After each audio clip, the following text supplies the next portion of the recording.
they followed an angel, saying Babylon is fallen. Is fallen, that great city, because she made all nations drink the wine of the wrath of her fornication. And the smoke of their torment ascends forever and ever. Then I looked, and lo, a lamb stood on the Mount Zion, saying with a loud voice, "Fear God, give glory to him, for the hour of his judgment is come!"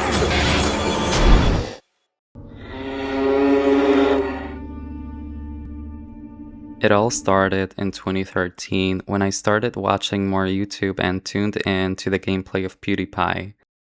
I didn't have a good computer, I only had a laptop that could barely take Minecraft. I can remember somewhere in October of 2013 seeing a PewDiePie video thumbnail, Outlast, whatever title, and I thought, wow, this is a good moment for a hot horror game. I should definitely tune in. Little did I know that it would take me down the path of true passion, horror enthusiasm, and self-creation. I think it was about 10 p.m. and I was in the living room of my family house alone, just a small, no real light emitting lamp on, and a very atmospheric time. I watched the video in probably part 2, then other nights I would tune in just to watch more of it, and in the meantime I did check out other games and gameplay videos. I just love it. I love playing video games, watching reviews, gameplay, game news, artistic things, new things is all I like to see. I think then somehow there was a new laptop that was okay and I made sure to get the game. I did at one point download Outlast and dude, I opened the game on Steam and ran out of the room. The main menu music terrified my soul. I felt like something is gonna happen. I kid you not, I spent about 15 minutes lurking behind a corner of the room in another room, peeking at the screen. The music was playing and the atmosphere, the violence, and the green horrifying screen was on. I sat down, opened PewDiePie's channel, and put my phone down and started playing. When Miles arrived at the asylum, I took a good 10-minute look at the outside of the venue, inspecting windows, hearing for any sounds from the inside, trying to see what's outside of the regular view. I just love the sunset, the climate of this feral evening, and the gratitude of what's to come. I felt like I did well. I closed the game. I thanked myself that I took my time to explore the game and felt like I achieved something. Before that, I mostly stuck with Minecraft sometimes. Maybe Don't Starve or other games, but nothing to the extent that it is today. I have experienced a lot of passion and learned about what makes games what they are. They can't teach you that. It is always personal. It's like a movie but better. I think I was 16 when Outlast came out. Between my skipping school and trying to plan a winter break, I took my sweet time to romance with the gorgeous internet, and I did find something that suits me beautifully. It is...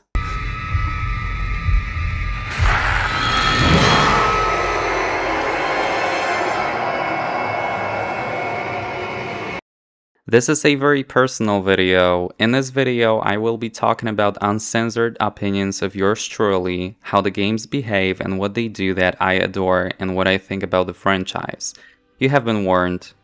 Outlast is a horror game developed by the indie studio redbarrels Incorporated, based in Montreal, Canada. The original founders include Philippe Morin, David Chateauneuf, and Hugo Deleur. I am so sorry for butchering the names. These three made history with this game. Yes, I do believe that Outlast is the best ever horror game. I strongly believe that there is nothing that can top it. This game is just made different.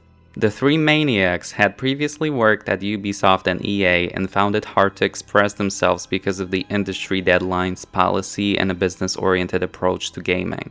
They were done with how the industry takes away the essence of game development and wanted to create something that serves them better. It was a hard decision because they needed an investor and they did need to get off projects to be able to create their first original IP.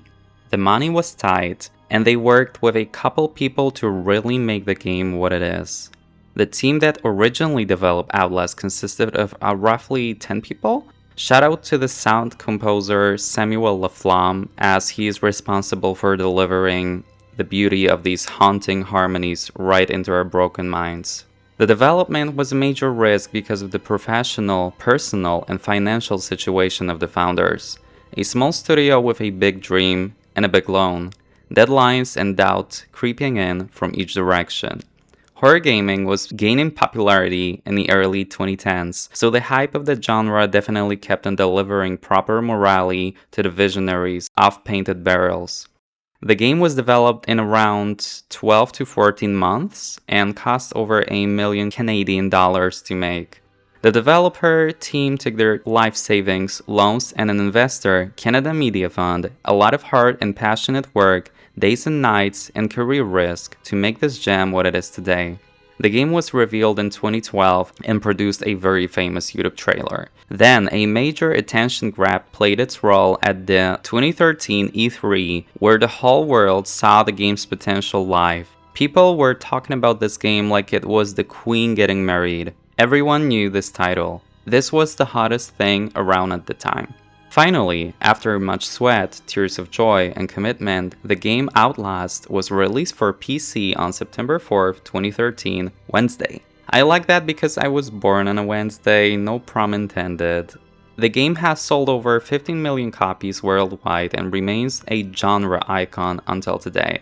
The studio is still doing great with their newer entry, and rumor has it it's cooking even more to come soon. People went insane with this game. Like I said, PewDiePie was the hottest person in gaming at the time, and it was much to the popularity of the Let's Play formula at the moment, and also his iconic Amnesia: The Dark Descent series. Outlast was a game that earned the same appraisal as Amnesia, and Felix is the one that contributed to the game's success by a lot. I mean, look at me, this worked for me. The game quickly became a hallmark for indie game dev, horror gaming, and a growing culture of gamers.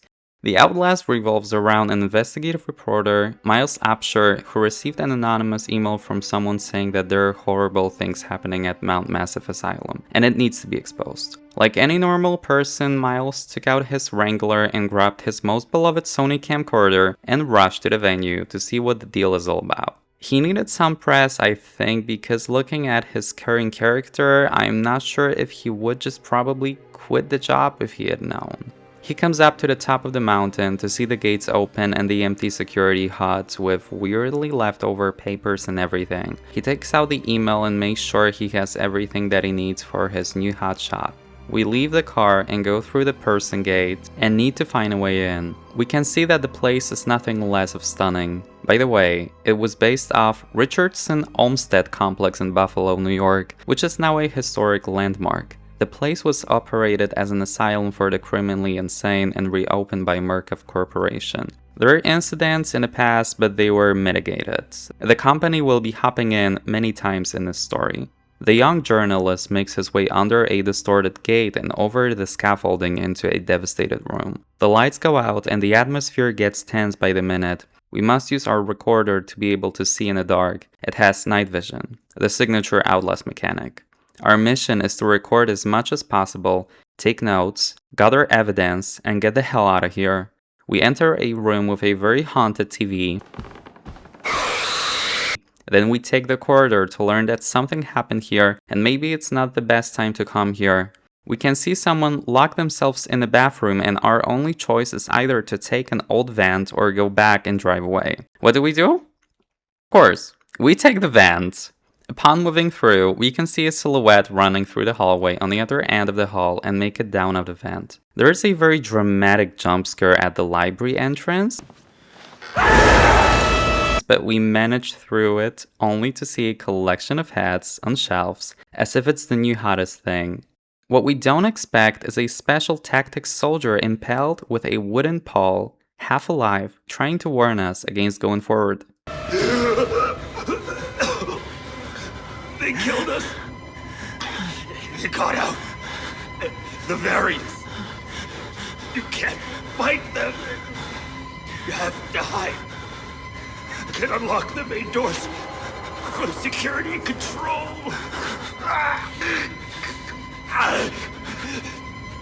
You have to get the fuck out of this terrible place.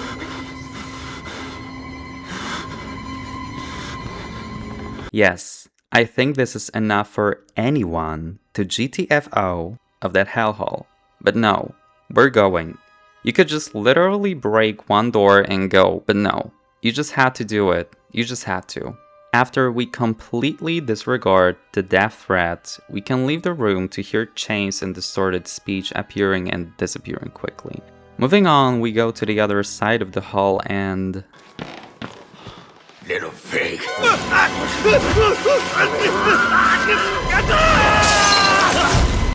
This is what happens when you're dumb. We wake up in the main lobby of the mental asylum, which I must say sounds funny to say, and we see our savior, our knight in shining armor, our personal Mother Teresa, Father Martin.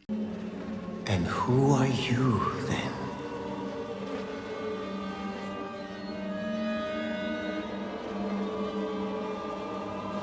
I see.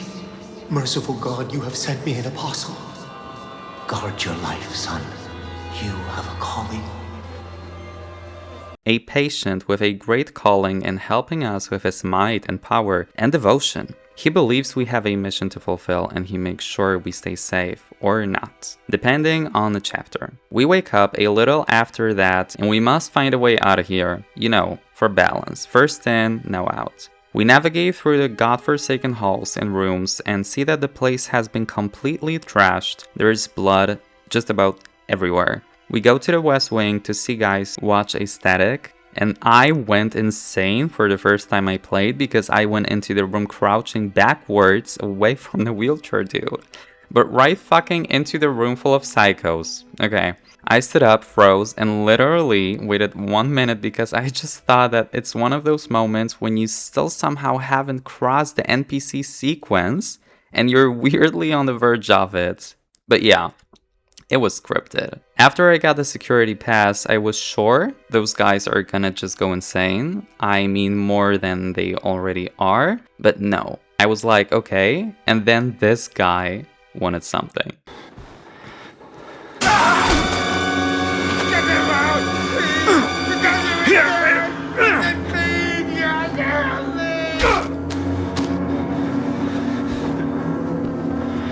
Yeah, I jumped out of my seat when I first played it. I also tried to reload the game and understand what he's saying, but it comes to get him out, the doctor is dead, rip them clean, you have to help me. Followed by, I don't want to do this anymore. The seriosity right here went from 0 to 90 really fast. You learn it's not just another Slender type game, there is a darker story here.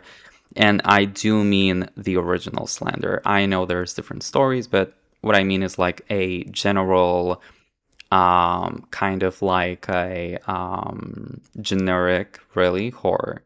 And for the worst, this story is a partial reenactment of true events. After you reach the security room, you try to open the main door, but you can see that our beloved Father Martin is finna turn them lights out.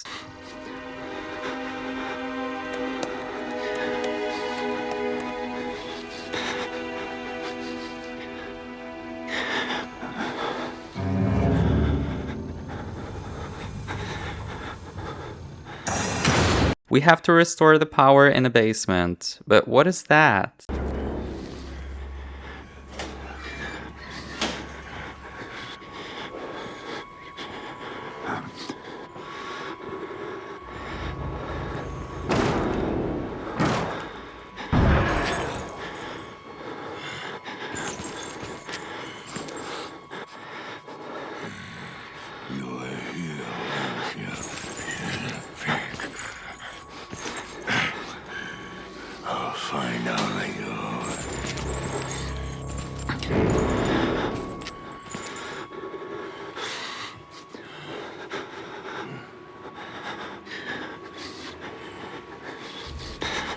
We better not play with him. After this very quick first date, we're going to the basement, obviously, to turn on the generator while trying to escape a psycho with a baseball bat. After we do it, we're going back up only to be sedated. Again, how did he get that? By Father Martin, the good and the evil of this game, and we lose consciousness. I'm sorry, my son. I didn't want to have to do this to you. But you can't leave. Not yet. There is so much yet for you to witness. Will you see it? Can you? Our Lord, the Wall Rider, tailing his truth into the unbelievers. The only way out of this place is the truth. Accept the gospel, and all doors will open before you. We wake up in a prison block to meet twins inspired by a real-life case arguing about who gets what off our organs. We can see the illness here, not only what's happening in the minds or lack thereof of these people, but first and foremost of the derangement of how certain things work in this world. We catch a crack in a wall and go up and at him, only for the next best thing.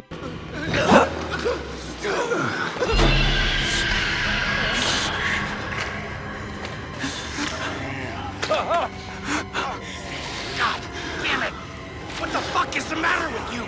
You weren't invited to this, you goddamn sicko! Oh, what? You like to watch? It's sick. You're sick. Yeah, I'll be skipping lunch with this one. We make our way deeper into the prison block only to meet more friends and frenemies. Sometimes we run, sometimes we hide, sometimes we just look at that. After we run for some time, we find a prison in which Chris Walker, the main stalker enemy, decapitates a patient, which happens a lot, and we try to find a way out. Surprise. We finally can make our way out of the corridor when this happens.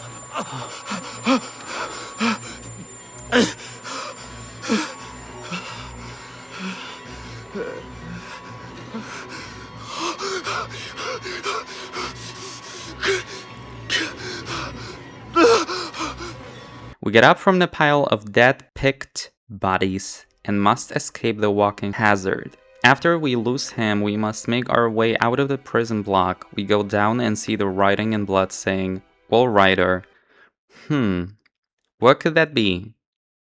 After that, we descend into the sewers where we meet Chris Walker again. There is a sieged way to the female ward which will be important later. We finally leave the area only to meet our beloved Father Martin again, this time practicing opera tenor while sightseeing at night. After traversing through some more wet areas, we find this. And we enter a specifically unsteady area. This is where a very intense chase begins. The game will only pick up the pace from now on.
are you? Quick, get in the dumbwaiter if you want to live!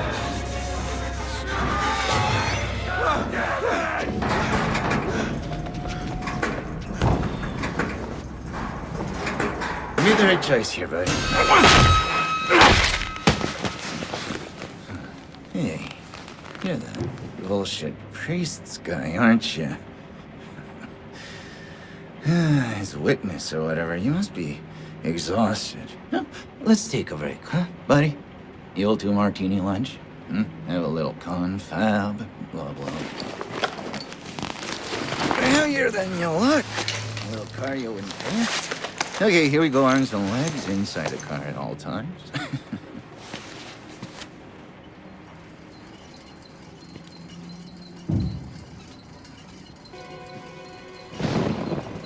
I love the mountain air up here at night. You want to head out and take a stroll? Go ahead, I'll wait here. Go on, run free. I'm in no hurry. No? All right.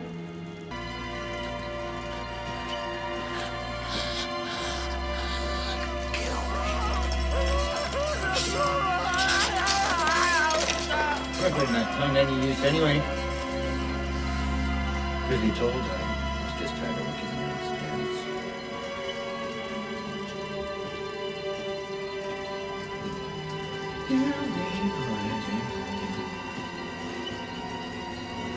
Thanks so much for coming by. We'll begin your consultation in a moment. We're just a second to wash up and, movies. And it'll give us a chance to talk.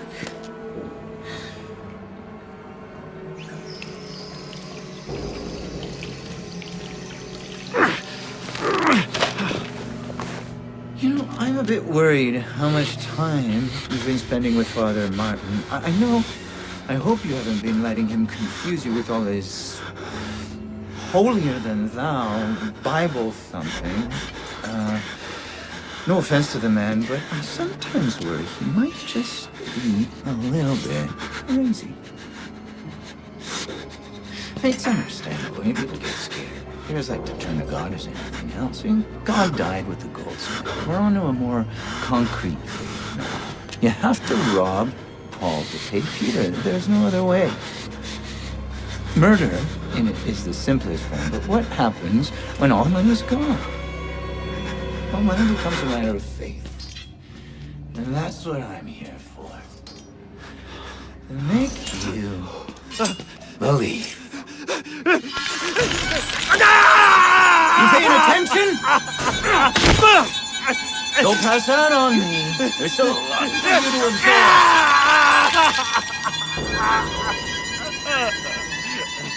There. Better now, right? You understand how we cheat here? We make the consumer for the music production. This thing is gonna sell itself. Yeah, Richard Traeger, Murkoff's ex-employee, subjected to Project Walrider after unsuccessful roofie on Murkoff's high-ranking mitigation agent, Pauline Glick, and a general decline in cognitive function. This guy will haunt you in your deepest nightmares, and you do not want to know the order of his surgical tradition. Fingers first, then tongue, then balls. He, like many other patients, got out of the sphere, let's say, and he created quite a show, didn't he? All for you.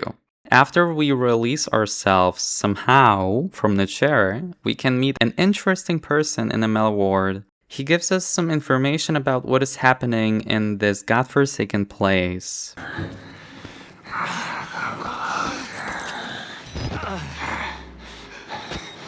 I'm not a patient. I'm an executive, just like him. Like Traeger. He got the gene and he's still alive. Filled with Wernicke's nightmares. He worked too well. They couldn't control it. And you can't control it. Nobody can find you. He'll kill you. He's coming now. Traeger!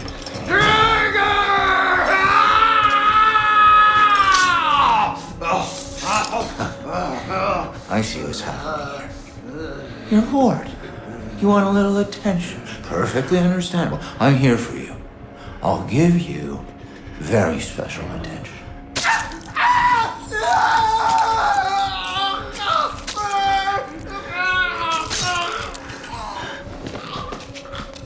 We need to leave that psycho ASAP.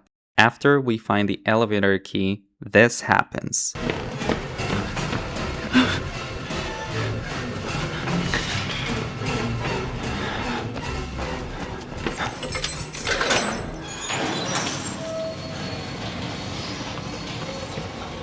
I'm not giving up on you!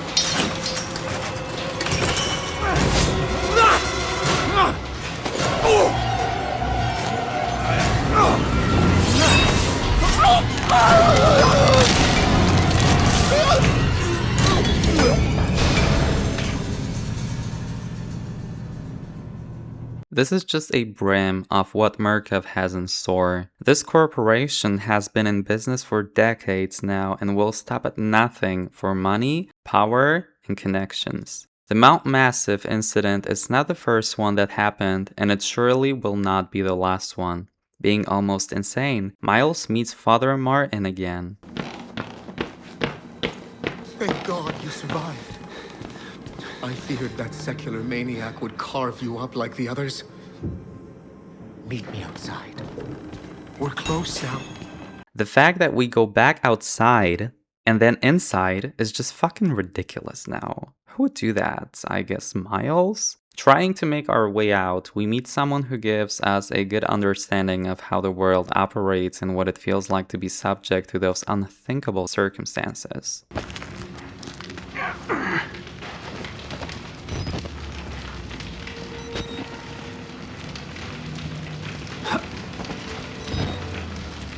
I had to burn it. All of it. Murkoff took so much from us. Used us. Turned us into these things because nobody cares about a few forgotten lunatics. So let it burn. Burn the whole goddamn thing down. Get out. If you want to live, you can get out through the kitchen. Step by step, we're closer to realizing the full extent of this tragedy. After we take some corridors, we can see this godly sign. Exit. But is it real? Yes. What do we do outside? Meet Father Martin, because why would we go back to the car and go away? Survive? I don't know. But something interrupts us.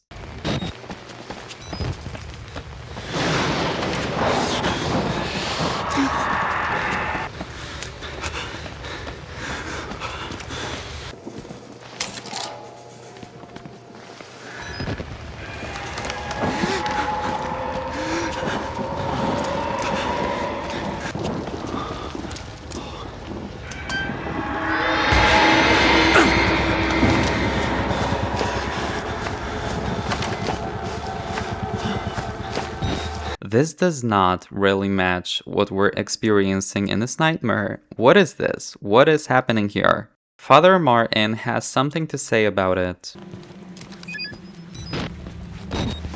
You saw the wall rider, didn't you? You're beginning to understand, but not yet. Even Abraham had to cast his eyes to the ground.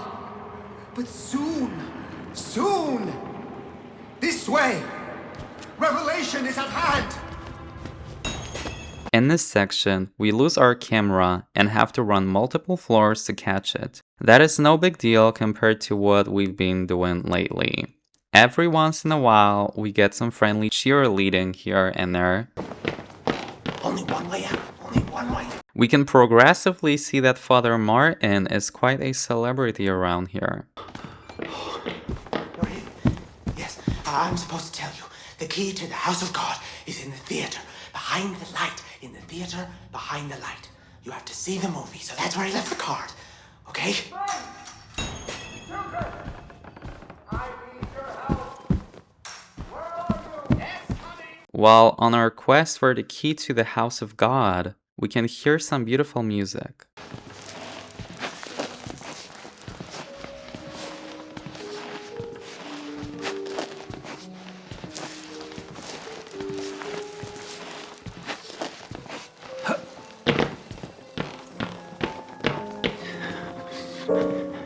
And then we watch something that gives us a little more information on what really is happening here. Exit interview recorded December 27th, 1985 in Los Alamos, New Mexico. Clearance Sierra Alpha. Subject Dr. Rudolf Wernicke, 14866. The films are real. There was no alteration to the footage at all? No trickery? None. In June of 1943, you recorded 3 instances of spontaneous bleeding. A half a dozen test subjects began to develop brain tumors? Yes. The autopsies revealed that the tumors were pure lead. It killed them? Can you explain why the results could not be reproduced in the United States? I have my theories. My homeland in those years. It's impossible to understand the things we felt, what we believed. The overwhelming fear, ecstatic rage, and English words are insufficient. More than hope. The human mind in that environment is capable of extraordinary things. You're saying the experiment needed... The proximity to death, to overwhelming madness. Only a test subject who had witnessed enough horror was capable of activating the engine. Do you believe your test subjects achieved something supernatural? No, Do you think that they contacted something supernatural? nothing is supernatural.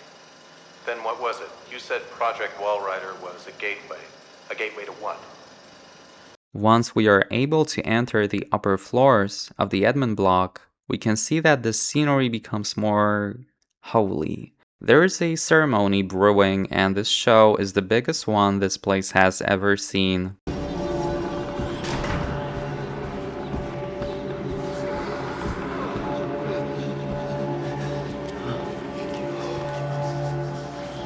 You have done good. Am I ready? You are. We will join the Wall Rider in just a moment.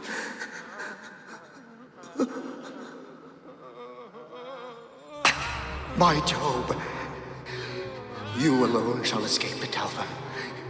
This is your penultimate act of witness. The promise of the prophets was always freedom from death. And here it is. You will watch and record my death, my resurrection. And together we will be free. You are no longer in any danger. I fixed the elevator. It will take you to freedom. We will all of us be free. Now, my son.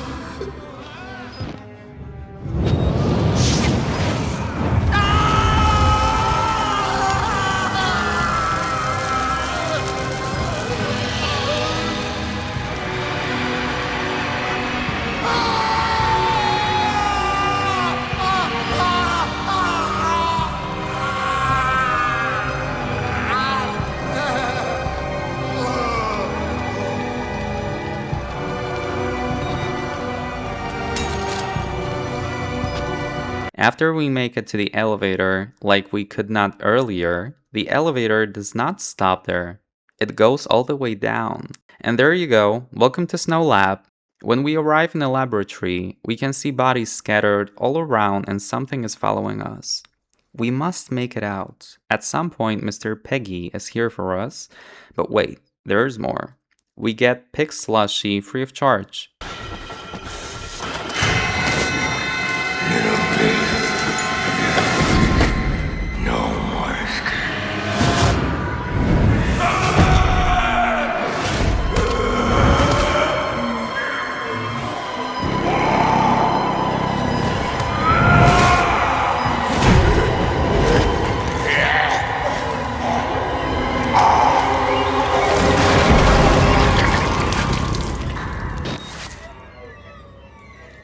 What we learn next is that there is an ancient scientist that flooded himself in a safe room, no Resident Evil reference, and can finally tell us the truth about what caused all of this.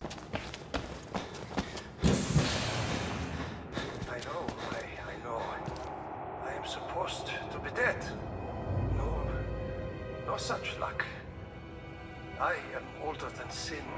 somehow. The only one left. Because of Billy. He takes care of me. He may think I'm his father. He certainly loves me, poor idiot. Do you know what this symbol represents? It warns of a nanohazard.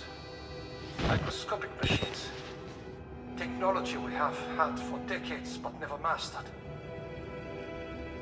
Murkoff discovered in my research a workaround.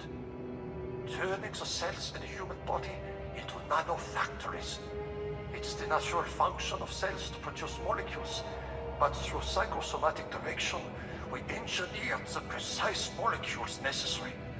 Mind over body. It was foolish and wrong to think we could control it. To use madmen to make something so strong. You have to stop him, to murder Billy. Turn off his life support, his anesthesia. You have to undo what I've done. No one can get out of this place while he lives. You must kill him. This is Billy, used as a human marionette by those who are never satisfied with how much they have. He was a teenage boy who was sold at a very young age to Murkoff by his mother because she needed money and the firm was paying well for new and prudent subjects. Now having spent more time in a morphogenic engine program, Billy had tubes inside his throat and abdomen, providing oxygen, blood transfusion, and necessary elements to keep him alive for the therapy session.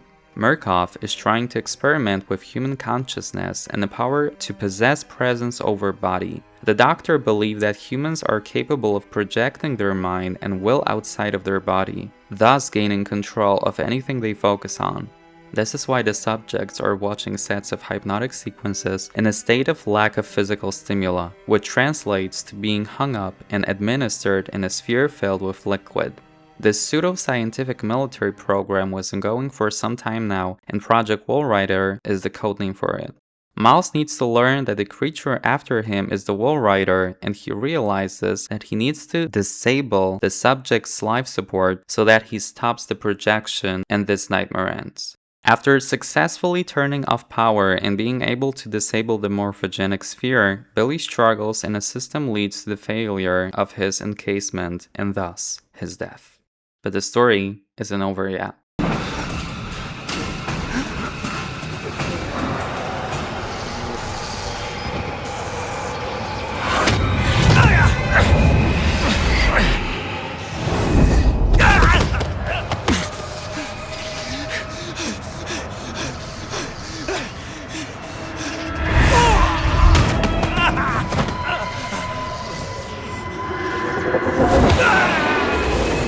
The Walrider, as a creature of apparent will, wants to remain alive. It needs a host. It needs someone to latch onto. The key to program compatibility is physical and mental trauma, disassociation, pain. Miles checks all of the boxes. The Walrider tries to possess him and is successful in its endeavor. Miles does not realize this yet. When everything seems to lean towards the end, a special tactics squad and Dr. Wernicke reveal at the lab door. The doctor, in awe, states,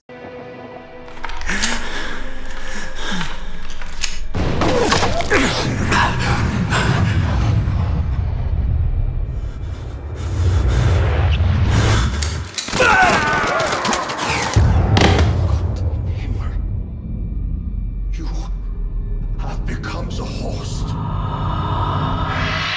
Jesus God, what is that thing?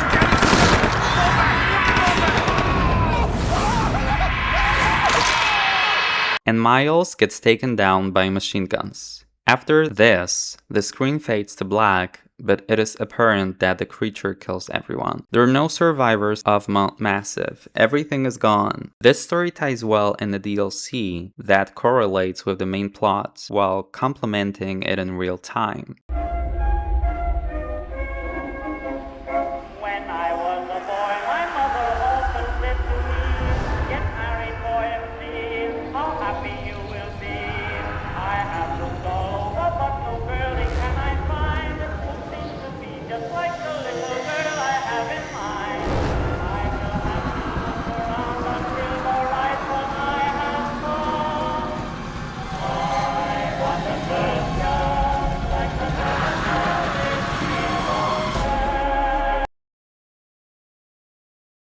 The add-on to the iconic entry of the first installment begins with the titular whistleblower Waylon Park writing an email to Miles, a random journalist found online, to let go of his conscience and try to expose the wrongdoings of the evil conglomerate, while maintaining his composure in the front of being calm and collected. He tried to call for a weekend off, but was denied it due to the company's strict work policy. Waylon felt a lot of pressure, and it hasn't been long since he started, but has already seen too much to keep quiet. Soon after completing the email, a security guard is calling for the IT employee, and Waylon needs to try to balance software at the morphogenic engine computer office. While trying to fix the system error, a haunting scene plays out.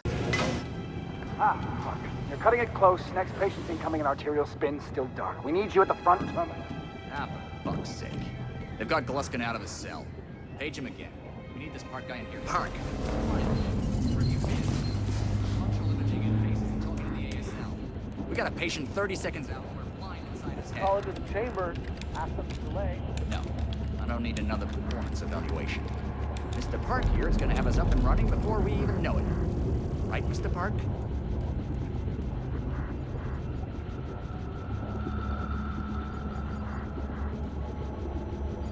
Happy, Mr. Park? Steve? fMRI is still dark. You're doubting our friend, Mr. Waylon Park? Which I consider more than unkind to his programming skill and considerable dedication to the Murkoff Corporation. Fuck me, they're bringing him in. No! No, not again! No, no! Jackbooted fox!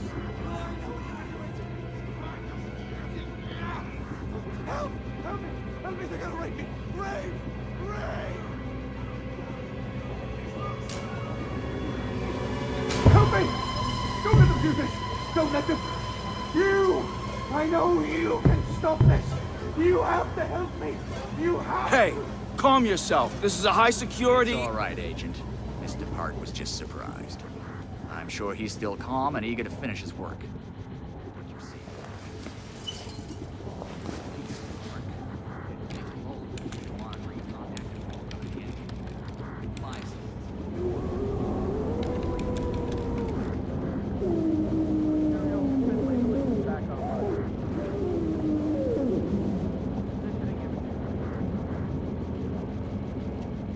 Finished, Mr. Waylon Park. You can leave. Don't expect anything to happen. A seemingly naked, traumatized inmate jumps onto the glass wall in front of them and yells for help, pleading for setting him free and informing that they are forcing him to take part in a program and that they assault and rape him. After this incident, Waylon is overcome with shock and the security step in to de-escalate the situation. However, the pervert scientist ensures everyone that Waylon is just surprised. After this hellish experience, Waylon goes back to the server room, but an executive awaits him there. Somebody's been telling stories outside of class. On the floor! Hands where I can see him! Mr. Waylon Park, consulting contract 8208. Software engineer with a level 3 security clearance. Graduated cum laude from Berkeley, but still somehow not smart enough to realize that the last thing a fly ought to do in a spider's web is wiggle.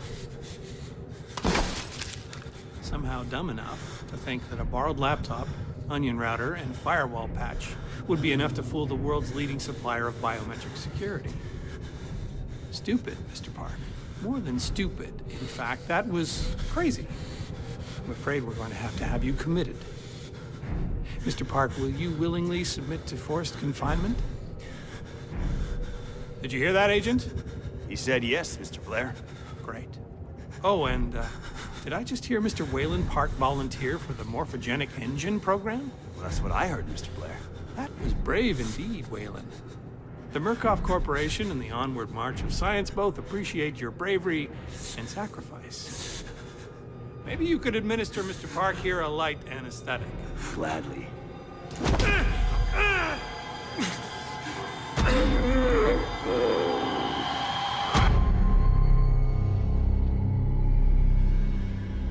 Jeremy Blair A high-ranking Murkoff executive and a monster caught our protagonist red-handed and will not let it slip. This happens before Miles even arrives at the asylum. In the next scene, we wake up in a test cell forced to participate in Project Walrider, being shown Rorschach images and generally brainwashed into submission. Here and there, we may experience the helping hand of the previously mentioned scientist and his double agent nature. After the interference, all power temporarily goes off and we try to make our way out of the hellhole with the nearest camera as light source. We leave the cell and are immediately thrown into the heart of it all. Patients killing each other, patients killing themselves, patients killing doctors, experimenting on them dead and alive, Walrider flying by, alarm goes off, you name it. This really shows what a grand breach of the system this incident really was.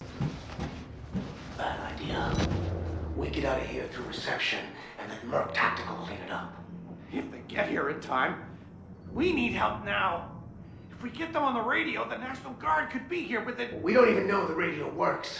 It's shortwave. If the prison's got electricity, they've got signal, and the lights are on. Murkoff has it under control. Yeah, I noticed. We need to get to that radio. Outside help doesn't come without outside attention. You want responsibility for every legally shaky thing you did on the Murkoff Company payroll? I know I don't. It's too late to worry about that. This just has to stop. You're scared. You're not thinking straight. Let me make something clear. You try to radio outside for help. I'm gonna give you a whole new something to be scared of. Are you threatening me? Yes. It was not visible at the surface at all. However, here, everything has been thrown upside down. We try our best to leave and we're quite successful at it. We enter the upper level of the complex. Upon trying to find a way out that does not guarantee instant death, a corpse-exploded piece of human flesh is flashed upon our face as we observe an insane inmate, Frank Manera, trying to microwave a human corpse with no head and eat it while still warm.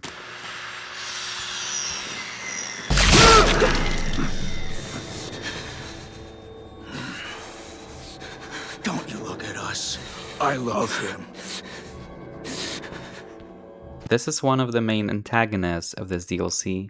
At this time, Miles already arrives at Mount Massive, however his fate, you could say, is not as imminent as that of Waylon's. We can hear a circular saw and we know that means dinner time. Yes, the cannibal is out for us. While we try to escape the naked abomination, we can hear two employees trying to escape, one of them called Annapurna, a cool nod to the gaming studio I love.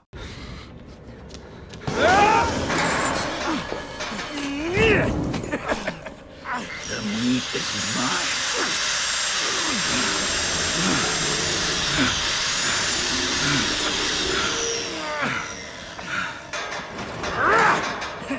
You stay there and cook.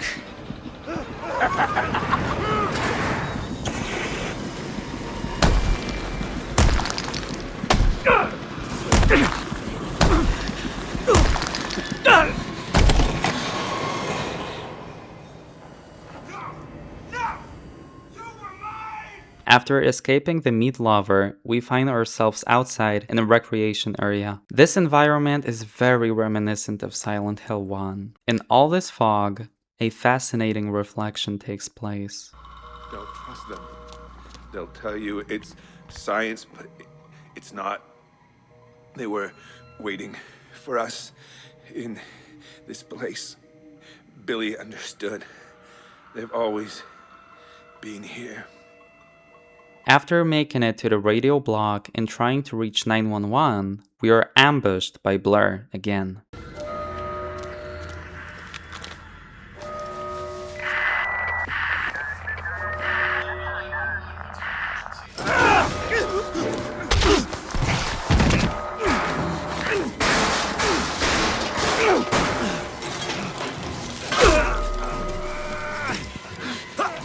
Wayland Park.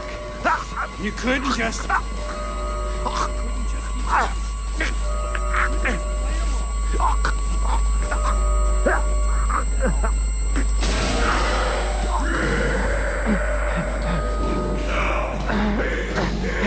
a favor and die here, Park. After we successfully make it out of here, we can meet the fan favorite Father Martin, and we can see how the events of the main games are set up. Miles, at this point, is sleeping in a prison block ready to wake up. While climbing this beautiful building, we get the visual.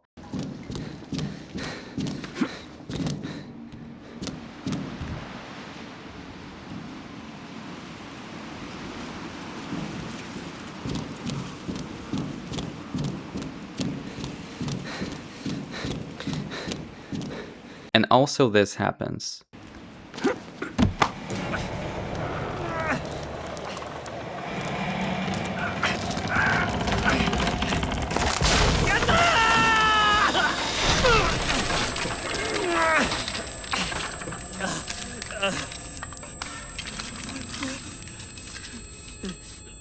The new location, vocational block, sets up a new enemy. This is how he's introduced.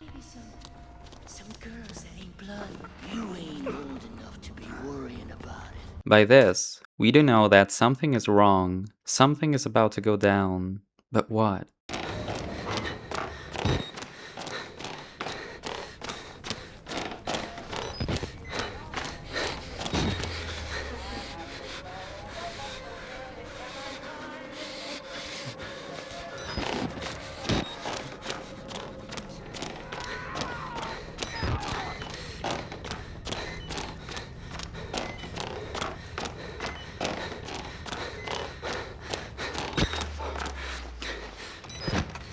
Darling.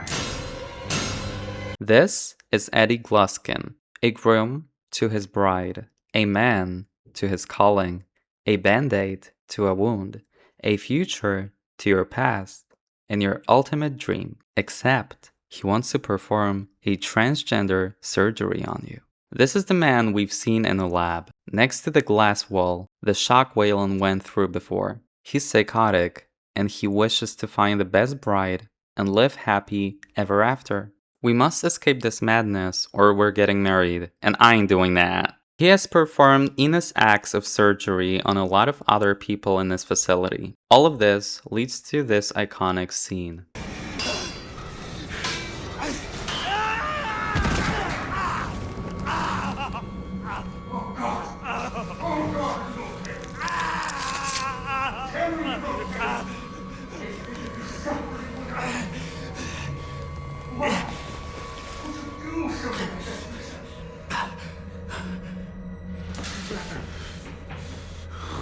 Rather die than be with me.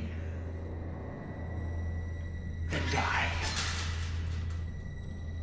This leads us to jumping out of the window to save our life and our crotch. The final task is to find a key.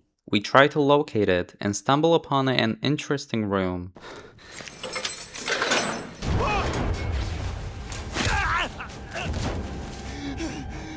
One more. I try, and I try. You all betrayed me. And you can hang like the rest of them.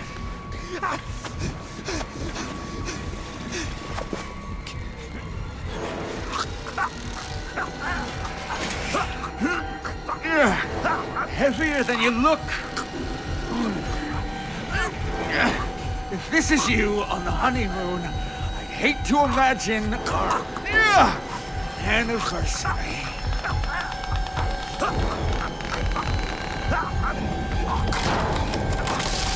Hold still.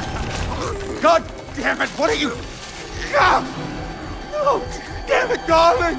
No, you need to behave.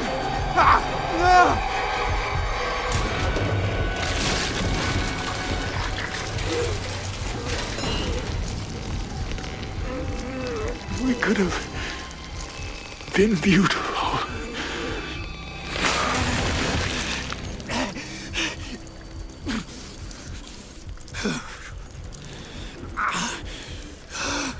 This is where it all ends. This is it. This is our way out.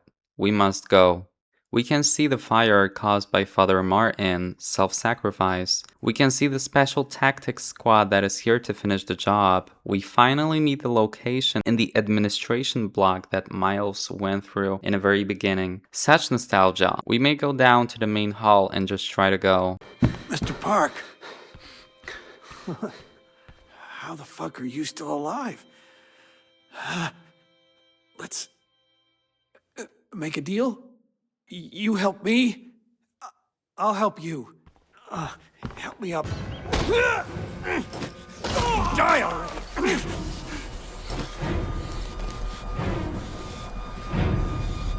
No one can know! No one! Oh God! Oh Christ in heaven! How to get out? No! No! No, please! No! No!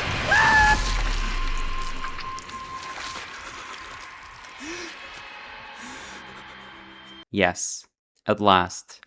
Something good came out of this mess. We're finally free. We can get into that car and leave. This is beautiful.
This is where the game ends. But our story is far from over. The first installment can be played within 2 hours 4 minutes. The original game is around 1 hour and 10 minutes for experienced players, and the DLC is roughly 45 minutes if you know what to do. Surely, it can take hours on the first or couple first playthroughs, but the game becomes more memorable and the levels easy to go through with time. Outlast is a masterpiece, and only a fool would say otherwise. The DLC was made within 6 months of the release of the main game, which means the team had only a couple months to create this distinct experience in the same universe. You could say next door. This is a heavy stunt because this almost holds up to the length of the original content, maintains cohesion and pacing, and even adds onto it. People often say that Whistleblower is the true crown jewel, and I see their view. This add-on took everything that made Outlast so memorable and implemented more horror and tension into it. Some say it's a cash grab, others praise it for complementing the story. Anyway, without it, the story would be incomplete. The idea of Outlast is not something that you just wake up to. It's not a dream scenario that you implement into a video game. It is much more indeed. The game is meticulously crafted and designed to feel a certain way, to shock you, to spark some interest while offering you ready-to-wear horror and engaging mechanics. The core quintessence of this title is atmosphere. Everything alludes to the idea of creating a world that makes you feel a certain way. There is no mistake in how the stalker enemy is so dehumanized. Chris Walker is as much a hero as he is an anti-hero. He was security at Mount Massive before being subjected to the morphogenic program. Pauline Glick saw through his patterns and discovered many murders that he had committed, and it goes without saying that Walker was put into the cage after the unsuccessful attack on the agent. Even that miscreant Blair was in awe of Glick's dry demeanor. Walrider needed a human host. Walker knew that and tried to kill as many possible hosts as real and he paid the highest price for it. As much as this is a horror story, it is a true story. The game developers were inspired by the MKUltra top-secret US CIA government mind control program that was happening in the 50s and so on of the 20th century. The German post-Nazi scientists were taken to America to work on the new groundbreaking projects in the field of physics, psychology, and science. Dr. Wernicke was one of them. Murkoff is a corporation that led a lot of operations in Europe and finally made it to America to reach new grounds and level of their mission. The unethical, nightmarish, and hellish illegal and unconsented human experiments that took place under the federal organization is a horrible part of history. What makes Outlast so genuinely scary is the fact that all of this atmosphere was created by real events. Right, maybe the CIA did not have a spheric morphogenic engine that created nanomachines by extracting elements from human organic particles and molded them with technology to create a perfect weapon. Maybe there isn't a secret lab in Colorado, but what remains is a filthy legacy of godforsaken desperation. Outlast is a story about what we can be, what we can become, and what we choose to be. The Mount Massive Asylum was operated by Murkoff until the act of a patient made a staff member die. Then it was closed, but reopened by the Murkoff charitable branch, of course under the guise of helping those in need, while in reality turning the lives of those special needs, terminally ill or mentally unstable, into living hell. The fact that Billy's mother bought herself crystal figurines for the money Murkoff gave her for the full custody of her son is beyond inhumane.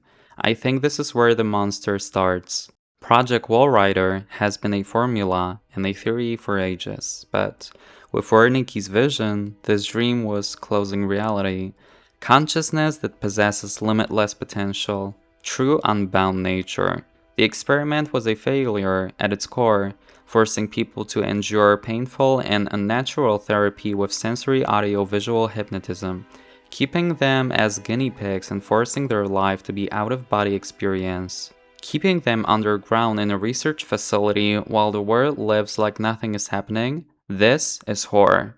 At the end, the Walrider finds its host with Miles and Billy and is portrayed as a sovereign entity. It can take form of a human and simulate normal activity, but it will never be. There is a document in Outlast, 3 Blind Dreamers, that talks about 3 therapy-inducing individuals that display exceptional skills at the consciousness control. They're blind, but they're able to see anyway. They use their senses to take part in reality.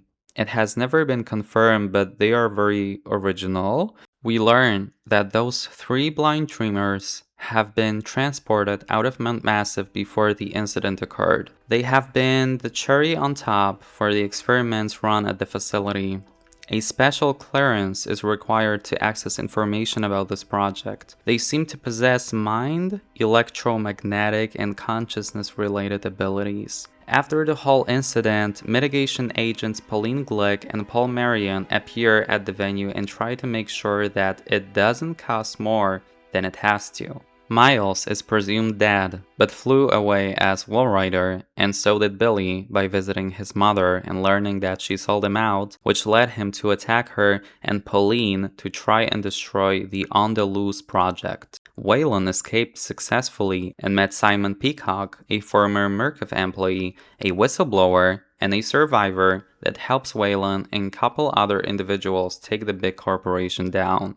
Waylon uploads the recorded footage to the internet and Murkoff is taken to justice. But the trial is long and does significant, but not overwhelming damage to the conglomerate. More and more power is being organized against Murkoff and the battle is on. Paul Marion recognizes that his daughter goes missing and tries to go rogue as a Force double agent against Murkoff. Simon Peacock is trying to organize a takedown of a bigger caliber, and it is revealed that Simon himself has been experimented on, being invulnerable to bullets and possessing a very unnatural body. This is where Outlast ends, but originally in 2015, a different nightmare occurs in a different location. Mount Massive was, as Simon said, a pebble in a pond, an experiment on the individuals. He has given Paul the coordinates for Arizona and said that this is where the real sickness happens.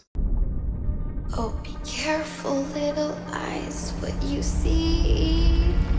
Oh, be careful, little eyes, what you see. There's a Father up above, and he's looking down in love. So be careful, little eyes, what you see.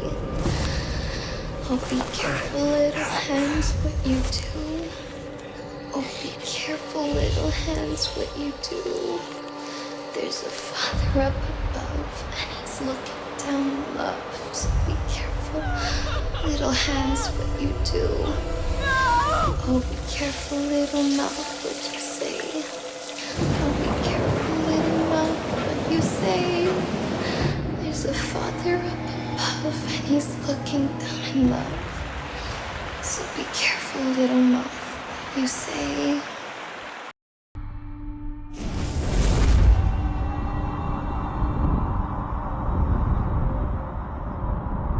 Outlast 2 is a game that is very misunderstood, caused a lot of controversies, and generally broke the mold of what a horror experience can be. The game originally came out on April 25, 2017, and shocked the community by how different it was to the first installment. The game was a risk, both artistically and commercially, and a lot of people disregarded the game for changing the setting type to open spaces, which is not entirely true because there are many closed spaces, deemed it not scary, boring, a downgrade?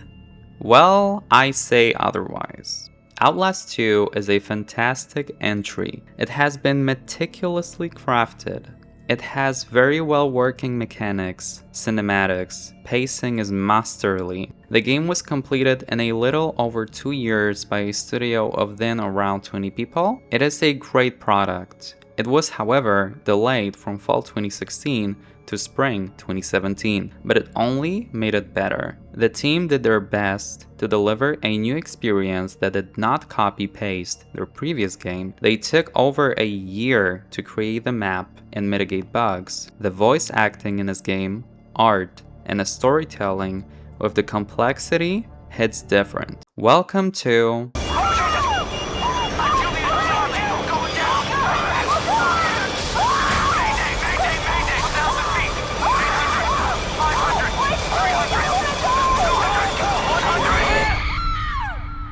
This game covers it all, from sexual assault on minors and adults, through murder, torture, mental and physical horror, to themes of religion, politics, and human life in general. Please enjoy. Outlast 2 covers a story of a murder victim, a young woman walking alone, barefoot and pregnant, in a desert of northern Arizona, stranded and wasted, found by someone and admitted to a hospital. Our heroes are Blake and Lynn Langerman, a team of newspeople, the cameraman, and the journalist. Upon hearing about the murder of said Jane Doe, they rush to rent out a helicopter flight around the area and be the first to fully cover the gruesome act. This is how it plays out. Please, Blake. Where are you? I'm scared.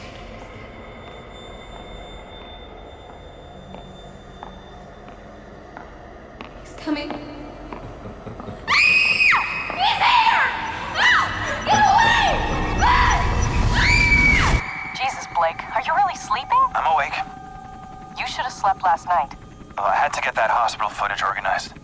You were calling out some other woman's name. What? In your sleep. Jessica, I think. You know a Jessica? Oh, no.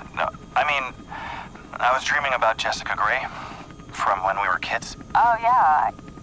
I haven't thought about her in ages. Hey, we're crossing into reservation land now. You said I'm looking for some sort of factory? Yeah. We can look, but there's nothing out here. It does look pretty empty. All the mercury in that woman's blood, she had to have spent at least a decade downstream from some pretty heavy industry. If you say so, man, you bought the time. We should record an intro while we're up here. Production value? Sure. Can't work my diaphragm with this thing on. Audio's gonna be crap. We'll have to... Whoa! The fuck? Fuck! Sorry about that. Left panel's a little soft, but well, we're good. That was exciting. Get as much of the landscape behind me as you can. You got me? Yeah, we're good. Red leather, yellow leather, red leather, yellow leather. Have a soup pie, have a soup pie. Okay. I'm Lynn Langerman, here for newstomorrow.net. We're flying past the Havasupai Indian Reservation in central Arizona in search of the origins of murder victim Hey, Lynn, Jane Doe. I don't think you should say murdered. We don't know that. Oh, I'll say she strangled herself to death. That's what the police report says. We may play this before the doctor interviews. If this falls in the first 30, we need to get the word murder in there. We should probably mention the fetus, too. I mean, how it just... Here, let me try a version that can serve as an intro for the whole piece. Tell me when we're good. Okay, we're good. 2 weeks ago, a young woman was found wandering, barefoot, pregnant, and alone on a barren stretch of highway 100 miles from the nearest... Oh! We lost the engine! Fuck! Fuck! Oh, Jesus! I feel the engine going down! Mayday! Mayday! Mayday! 1,000 feet! 800! 500! 300! 100! Blake and Lynn crashed with the helicopter in the Havasupai region of Arizona, an area located in proximity to the Grand Canyon. An unknown source of light and presumably magnetic field disrupts the engine, and the machine unsuccessfully lands, destroying itself in the process. Somehow, all of the passengers survive, and that includes the pilot. We don't know yet why the machine stopped working or what really happened. The storytelling makes it ever so confusing, but this is how our story will play out. Blake is having a dream about being a boy in the 4th grade. He can walk through a corridor and a locker opens. There are pictures of him, Lynn, and Jessica. This name will appear many times in the story. There is a first place medal on a door. It appears to be Jessica's locker. While reaching the corner and turning right, Blake can see a man walking away into the dark hallway. He presumably does not notice us, but we go the same direction. After a while, the door closes, and turning, we can see Jessica standing in the hallway, humming, and a river of blood comes through, knocking us out. There is one more thing we hear at the end.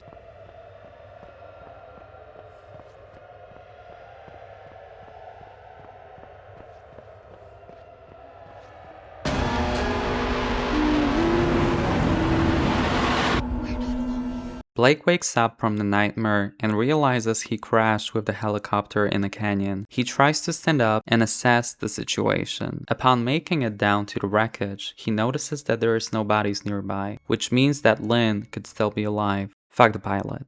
This entry introduces a new mechanic with the camera. We can record footage indicated by a red circle in the middle of the screen, and we can watch the footage and inspect it in detail. Blake adds commentary to the footage replayed, giving new depth and meaning to what happened. The recordings are organized into chapters and sub-chapters. We can also take pictures of notes that we find throughout the story. Filled with hope and terror, we navigate down the canyon boulders to try to find the next passenger in a state that is far from perfect. Oh, fuck me! Fuck! That did not happen in the crash. Fuck this. Lynn. After we try to go forward and traverse through the clearing, we find ourselves in a location lit by innocent moonlight, with a view of a small settlement with trees and mountains as background to the image. Blake seeks help, anything that could make the current state of things better. There seems to be nobody in the vicinity. After navigating towards the village, we enter a home in which a gruesome scene is ready for its first show. We can see a dead man with a letter in his dining room. The letter explained how he could not live anymore, haunted by his conscience after what happened, and that he hopes he is forgiven. Upon trying to open a door in the next room, it appears locked, but someone is trying to push the door out from the other side.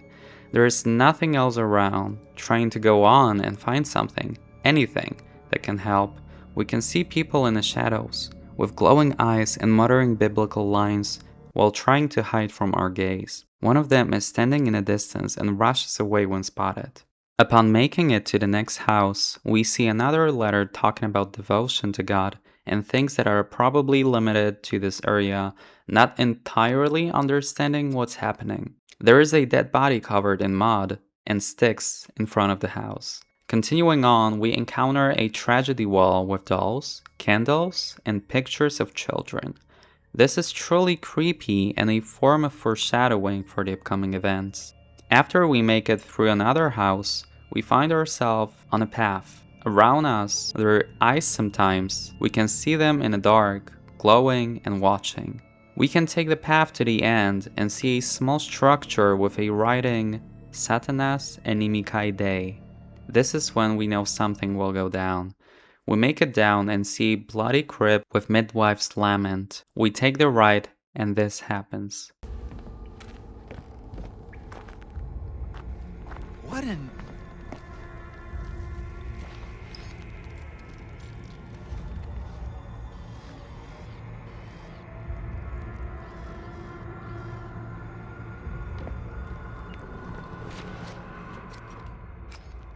It was a familiar smell, almost sweet.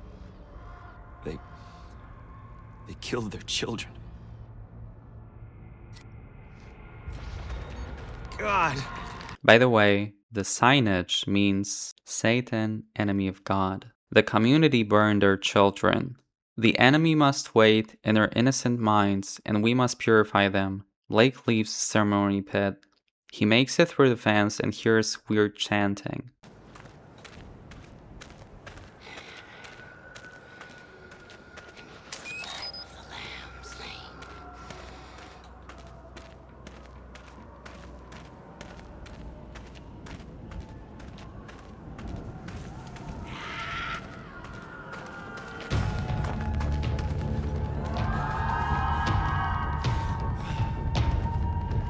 This is Martha, the main stalker and cover star. She's the Chris Walker of this game. She is God's disciple, and she will not rest until God's work is done, and the prophet is satisfied. She pursues Blake, but he runs away and makes it into the barn. While trying to make it through the structure, the man falls down and loses his glasses, puts it back on, and sees that the woman is right behind the door.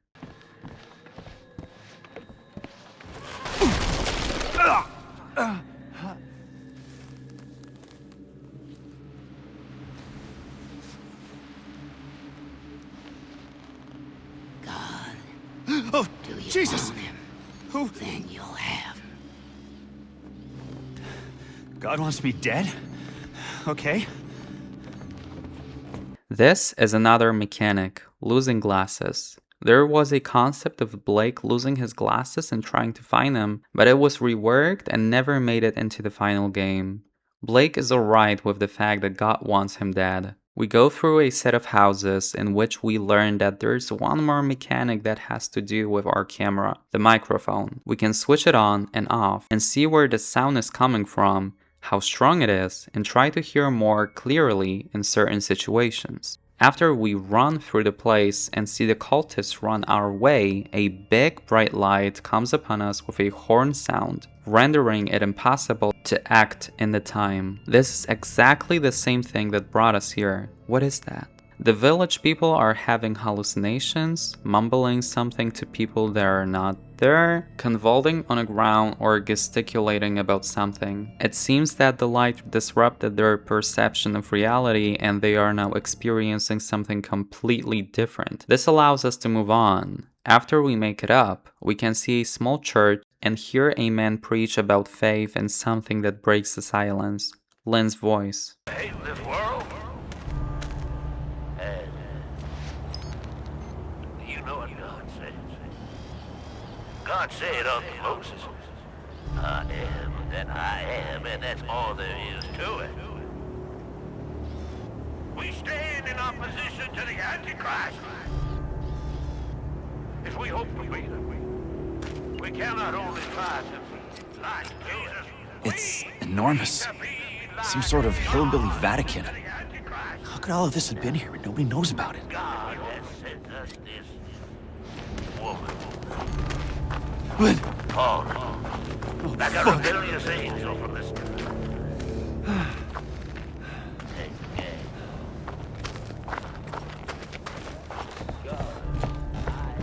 Who is this outsider? A stranger come into our midst. Listen to me! We make it in and must take a side way because the door is blocked. By entering the basement, we're stunned again because of the inhumane sight of poor people trapped in cages, presumably waiting for execution, talking about Val, being ready for the enemy and seeing now clearly. We find a key to the metal door, which enables us to make it to the side room. We can hear a ritual being performed and our wife screaming in agony. We make it up and to the corridor. At the end of the hallway, we can see Lynn escape the crazy people. Without hesitation, we jump out of the window. We finally reunite with Lynn, but something's wrong. Lynn, where are we going? Away from here. Anywhere but here.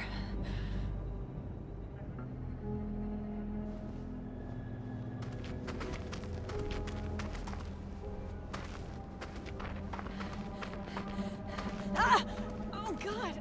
Oh, what is it? My stomach. It hurts. Something's wrong. Fuck.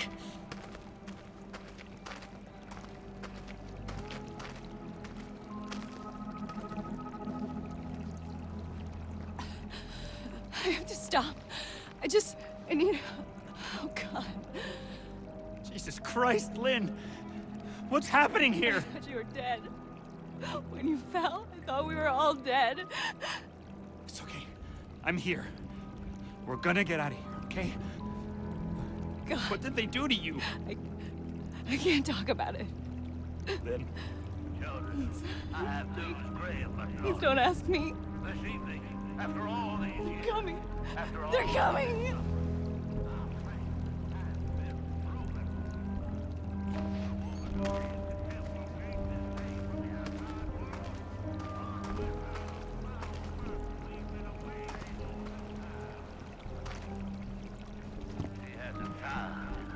What? I don't know. He's insane.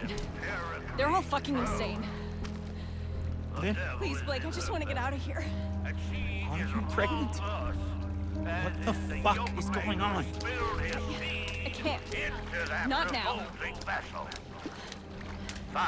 Let's just get away from this place. Please. Okay. Yeah.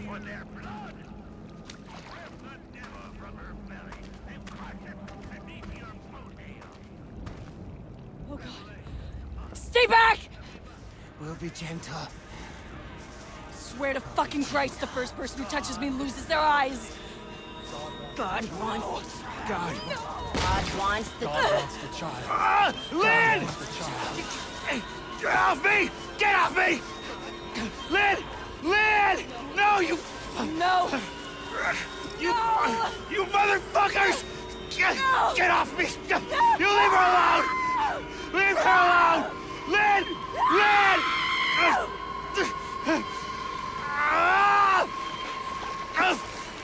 Fuck you!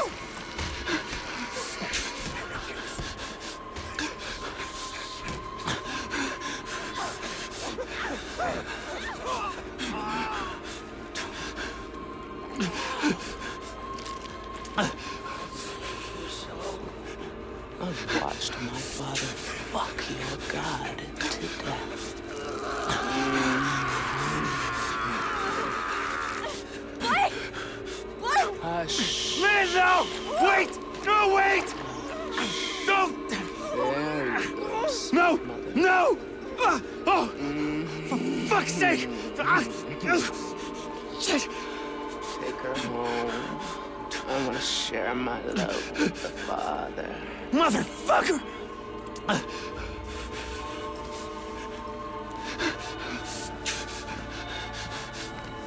God doesn't love you. Not like I do.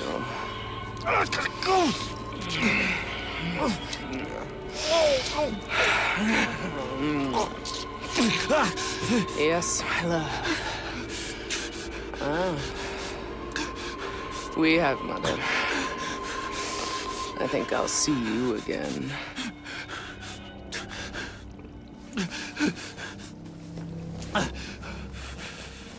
Something has happened. Now, Lynn is taken by a group of even more crazies, and the cultists are trying to kill us. We must assess the situation. Blake doesn't know what to do. His wife is gone again, this time taken by some creatures that resemble horror folklore. He's trying to get away from the search party. He is seen at the waterfall settlement. He tries to open the door and...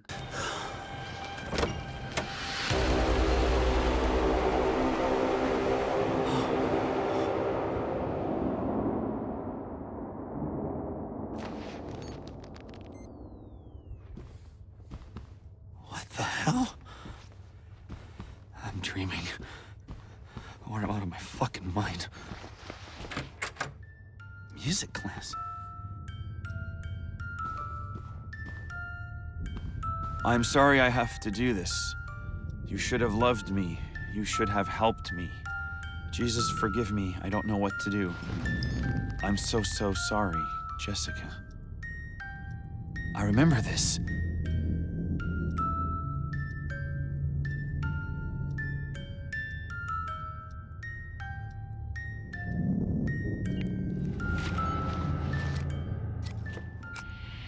There's no picture. Just noise, but I saw it. I know I saw it.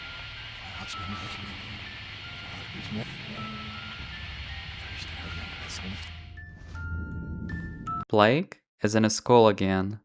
The big flash of light takes him to a different place. Is it reality? Is it a dream? We don't know yet. He manages to get into the music class where an ominous signage is portrayed on a board. Blake approaches the desk and picks up a photograph of him, Lynn, and Jessica. After putting it down, a new door appears and Blake takes it. The new way leads to the main hallway, where in the distance we can see the school exit. This is K-12 school, which means that children of all ages attend it. This is also a Catholic school. The localized approach matters a lot. After noticing that our locker has been compromised, we can see the same man from before standing in our way at the end of the hallway. We try to push through him and finally make it out of the building. The scenery invites us to a snowstorm and we leave via main gate. This collision takes us back to the orange Arizona desert, where we're currently falling down a rock cliff.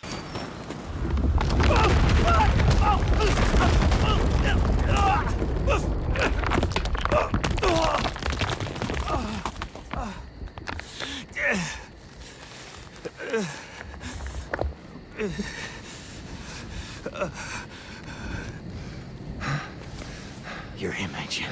The outsider. No, so they killed you, didn't they? No. Not yet. Well, they'll do it if they find you out here. Come on. To be honest, I don't know how Blake manages to stay alive after what he is going through. We meet a man named Ethan. He says he has been unborn and that the community does not trust him anymore. We learn that his wife got cast away because of a sickness and his 15-year-old daughter was subjected to sexual intercourse with the leader, Papa Knopf, also known as Sullivan Knopf or the New Ezekiel. Blake strikes a conversation about Jane Doe. The man doesn't understand. Our protagonist explains that the reason they came to this area is because of her. Ethan begs Blake to say she's okay. Blake lies out of sympathy, and a good man offers help. Blake makes it to the cellar and tries to rest before he will need to go on. The silence is broken by thunder. Please, Blake. Where are you? I'm scared.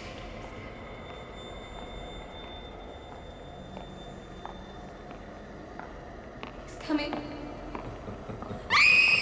He's here! Ah! Get away! Ah! I I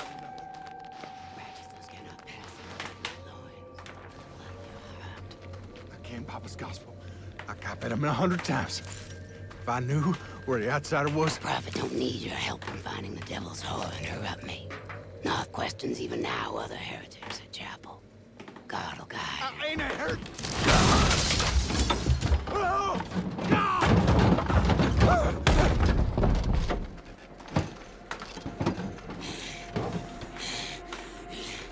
You sinned when you denied the prophet, your daughter.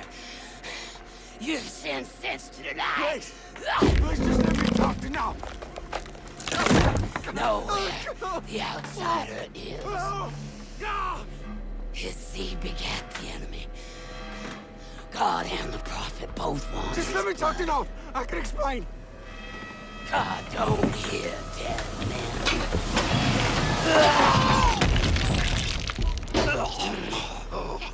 Be still.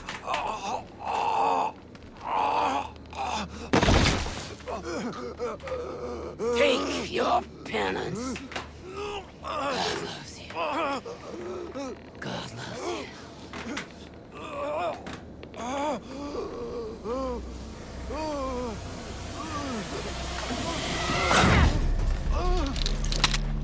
Dynamite's the devil. Martha, the cross wielder from before, accuses Ethan of betraying the community purpose and kills him on the spot. Blake thanks the man for his help and has to keep going. Upon navigating through the river, Blake makes it to the cornfield where he can see Martha again, this time originally dragging another dead man away with her pickaxe. This starts the chase sequence in which Blake has to escape from her chasing mob. Climbing up a barn story, we can find a journal written in red about seeing visions that are not holy and taking care of orphans or parents who had been cast out. Blake makes it past the mutilated body and gets punched down onto the other side of the fence. After walking up the canyon, Blake witnesses another wave of light with a horn effect.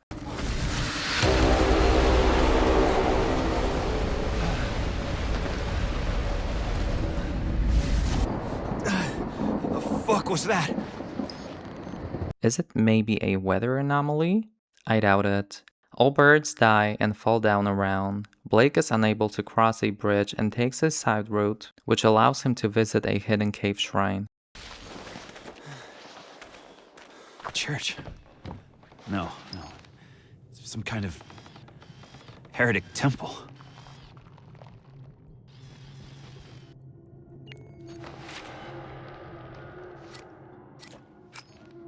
He said she did it to herself. He said he was protecting you.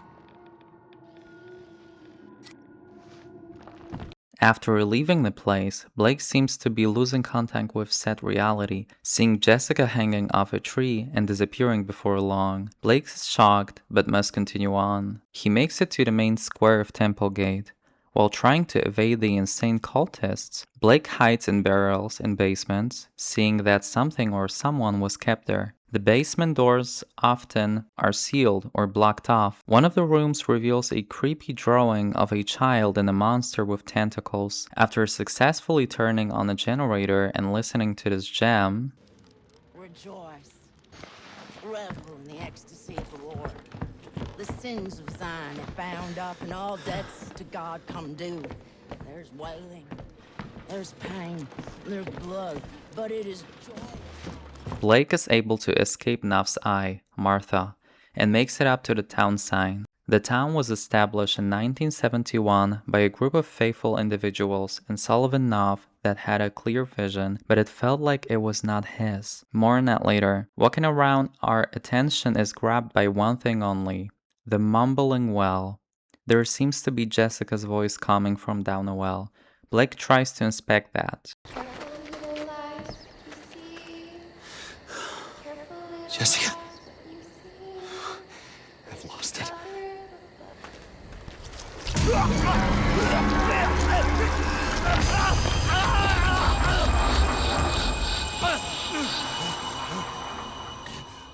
Blake is back to a different place. Without any recollection or logic, he must escape this place and make it back home.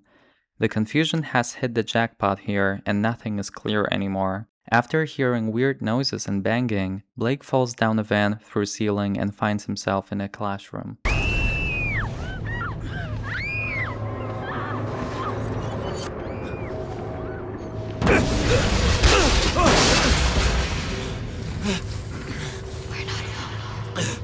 In the foreground of the classroom, we can see a shadowy figure run past and disappear. Did we really see it? The classroom is a regular room with desks and a board. Looks rather normal, but the contrast is making us feel a little uncomfortable. We've just outrun a crazy desert village and now we end up at a school? The contrast is even bigger that it appears to be snowing and the colors are cold. Blake tries to leave the room, but one door is closed. Upon examining the other door, the cameraman meets a dark long corridor. A locker is open and there is a music box.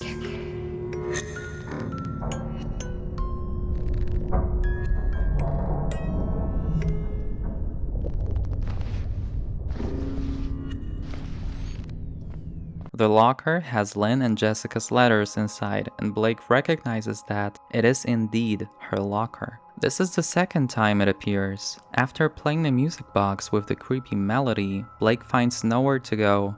After walking around the hallway, Jessica suddenly runs past into another room. Following her, Blake can see her again running past in another hallway. When he leaves the room, in the distance, he can see Jessica hanging down a rope at the end of the hallway. Yes.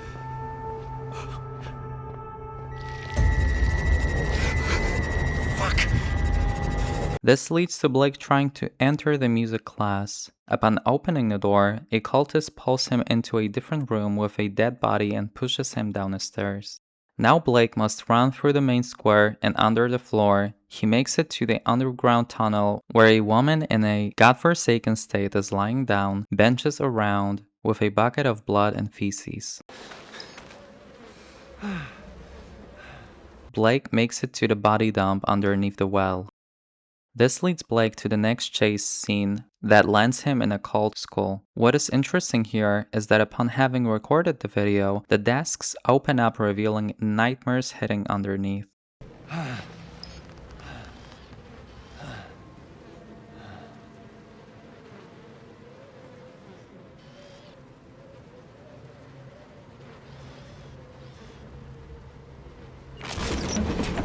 What the fuck?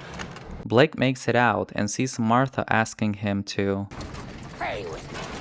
He makes it past the fence and can see how the town is going down. A desperate woman is singing the local song, Hide You in the Blood.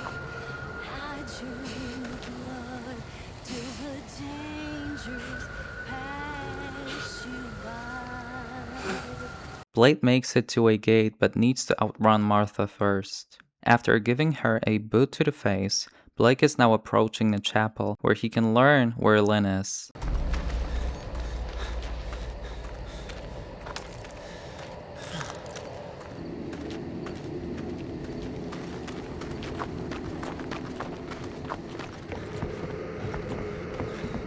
He makes it in and can see everything torn apart and that the place has been turned into an interrogative torture chamber. There is a man on a wheel that asks out, Kill me! You have to kill me! North is coming back. With Mary. He'll hurt her and I'll talk. This leads to Blake having the craziest chase scene in the entire game. He must make it away from the chapel, through the water tower, and into the abattoir. Martha patrols the area. I counted my enemies. Search me, O God, and know my heart. Blake makes it into the slaughterhouse where he collects a part that is needed to open a gate to the mines, where Lynn is being held at. After another escape and a certain excommunication, Blake makes it away from the village and next to Old Mine sign. The next section looks gorgeous and is very atmospheric. This is Martha's chapel. There is a letter in front of it saying that Papinov believes in his little angel and that God will praise her faith and that he blesses her with the task of freeing the world from the sin of disbelief. Martha does have a hard time because of her role, which is not directly shown in the game, but her upbringing and role in the community overrides her conscience.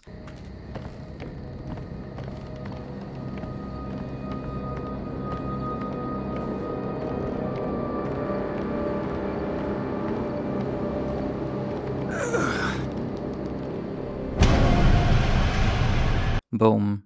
This is yet another visit in St. Sybil High School, located presumably somewhere in the north. This chapter is called Sickness in St. Sybil and is one of the most notorious. Blake finds himself in a hall between corridors with a big hangman drawn on a wall, with Jessica written everywhere around it normally and in reverse. This matters for the story in a game of Outlast 2. Blake can navigate the very dark hallways and find a hangman note. Every now and then, we can see a weird figure creeping in the darkness. Upon exploring the other hallway, Blake enters a classroom. Putting the note on the projector gives us the hall word, unforgivable. Unforgivable. Sounds about right.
We wake up crawling through a cave-in and lead to an old bridge for mining carts. We can find a letter from a deceased person talking about being scared of going to the scald. While crossing the very unstable structure, Blake notices a horde of locusts and black cloud flying into him. He falls down only to see something even more concerning.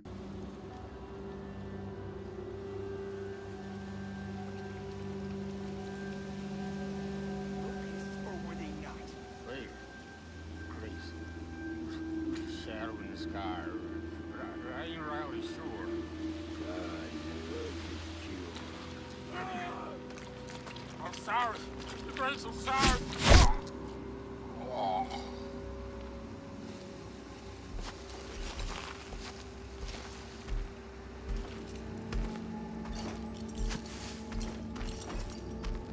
Sorry. His suffering is done. Last words true. Blake must make his way through a canyon, which leads him to the Scald. This is a community created by the cult leader and serves as healing ground for those who have been punished by God for their sins. Blake makes past the first few and sees that thing again, trying to hunt a member. By making it up and trying to climb, Blake is punched down and falls into the camp. He meets the community leader, Nick and Laird, who patrol the area and make sure nobody escapes. Blake runs away and enters a house through a gap in a wall. This leads us to the next school section. Blake finds himself in a school locker and a man is standing next to it. When he leaves, Blake leaves the hiding spot and sees Jessica run into the hallway. Blake follows her into the administration block. We can see an email from school employees talking about how Jessica should stay at school during the field trip because of her runaway possibility. What the fuck? Don't go. Her life at home isn't too great, with her abusive father and mother gone. The priest and music teacher, Father Laudermelch, recommends that she stays. This is just another layer of Jessica's suffering. Blake tries to leave through the admin block and he tries to climb up the ceiling. Back in Arizona, Blake is being taken by those miscreants and believed to be a messiah that will cure them and show them the way. No! No! Let go! Fuck! Give him to us! Fuck, let us have him! Fuck off! God damn it! No! Ah, praise God and his prophet now. Praise God. Forgive me, Lord. But I have to be sure. Open his mouth, Nick.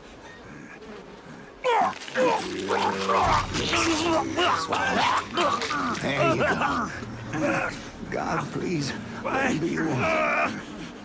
He's unmarked. He's pure.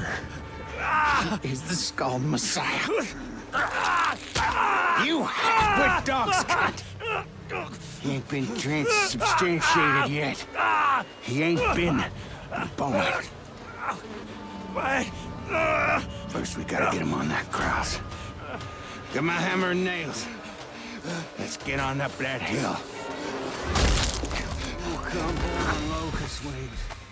Accurate as a newborn. He will give us his gospel.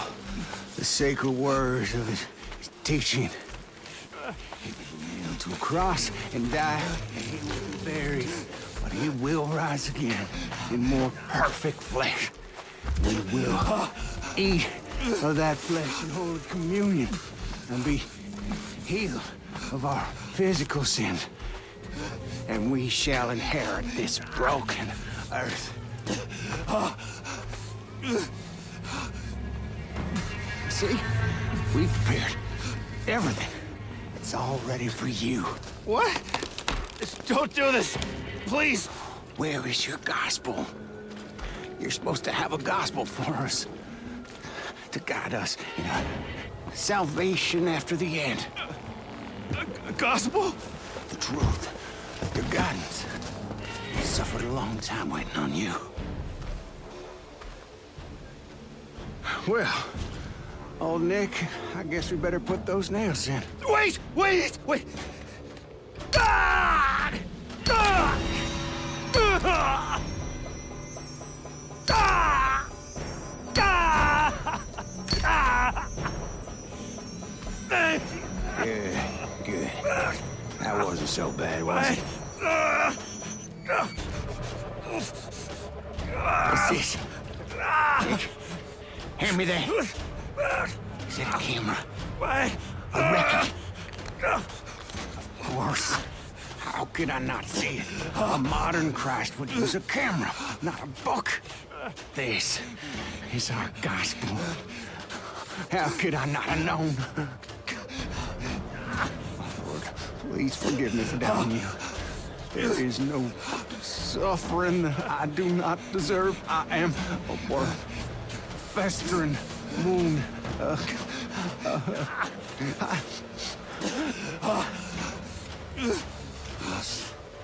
I must study his lessons. Drive the other nail in and hang him. No! No! You are lying. No! Ah!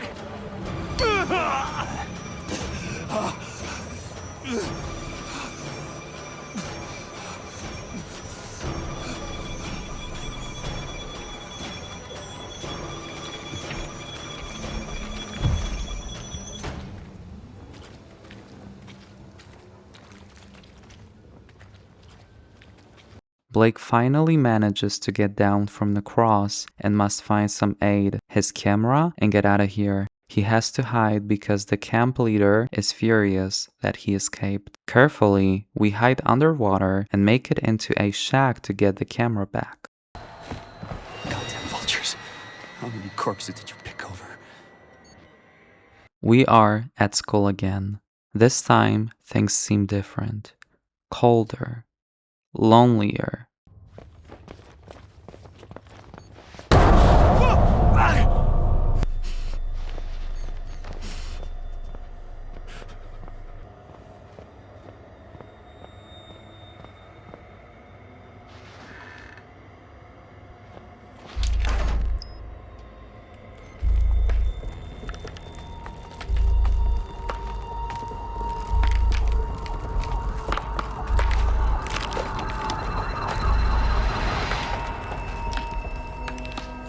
This is Ruptures, a recording done at school with a reverse voice message by the priest. The message says, "You let me share my gifts with the children who may be able to take my meager talents and turn them into glory." This here suggests that Laudermilch not only tried to harass Jessica, but also other children, including Blake, which will become clearer soon. This is also an example of experiencing the phenomenon called projection. We are presumably experiencing the mind of Father Laudermilch. The term projector is a large part of this game. The flashes do not only provide hallucinations, but they also allow certain individuals become projectors of their own mind onto others. By Blake, we can experience as much Jessica's as much Laudermilch's mind. This section leads us to a ringing phone.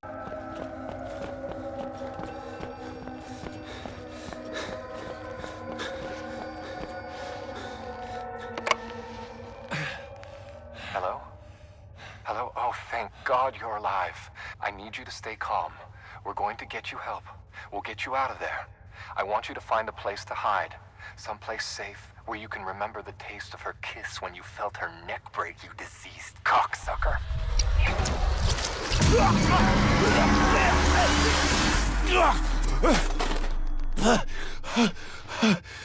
See, victims and offenders of such abuse often use the word cocksucker or loser in regards to male victims. This would suggest that Laudermilch is really much more than the game tells us, as well as the cut content I will cover very soon. Blake needs to run away and hides in a locker. This brings us back to the real world in which we must escape the wicked lunatic. We run away and through a hell. This eventually leads to the Craze capturing Blake and burying him alive. The gospel isn't done yet. You will record your own resurrection. You will complete your gospel.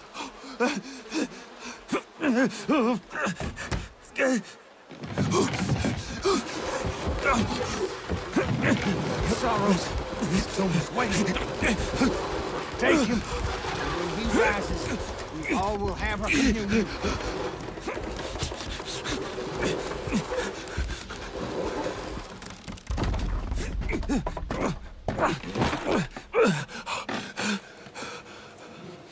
Don't! Please don't! Please don't! Please!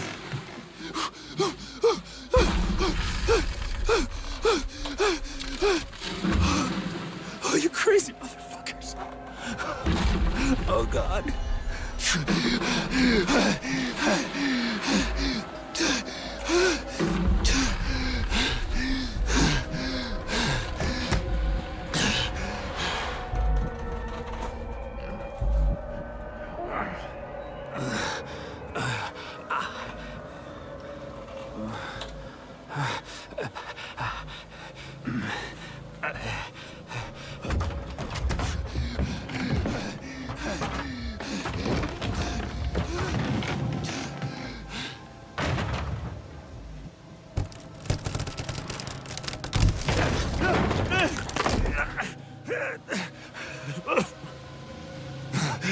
Blake is fortunately able to free himself from the earthly constraints and makes it to the last section of the camp. Upon sliding down, he can see the mine again.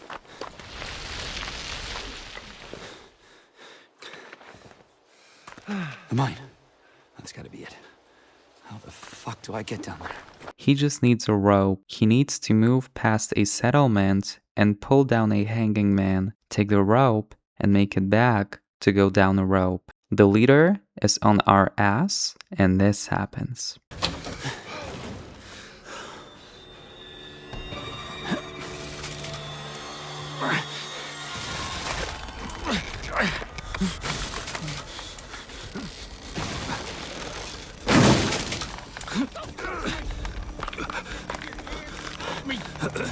Touch disgust me, it's out of you!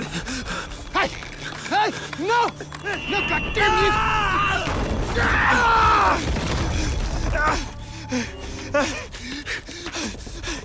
Blake talks about how his parents both died in close proximity to each other. Moving out of the broken boards leads us to another school section. I still have no clue what Blake means by maybe I could. Maybe I could what? Like, jump? I presume he wants to escape, but what if he's talking about something else? Just to make sure, the things Blake experiences are memories. They could be changed, or somebody else's, but they are partially true. Being here is very unsettling. We can hear running through the snow. We can see footsteps in the snow before us. There are open doors and big blood stains on the roof. Did something happen here? Is it even Blake's memory? It could be, but it could be a mixture of his and Jessica's memories. I feel like sometimes Blake is following what has already happened, like someone beaten down or abused in this secluded area. This area is quite big and has 2 levels. There seems to be a sort of importance to it. Finally, when inside, Blake goes down the staircase with a blood stain on it. He quickly manages to leave to the courtyard, but I just wondered, what if Jessica's body was taken down and brought up onto the roof? In the end, Blake says at one point, I got Jessica out. But then again, he also says, blood dripping off her shoes, I think. So maybe she did die? Blake makes it down into an underground passage that leads to the cafeteria. Going to the table, he notices the wall going insane. You're not alone here.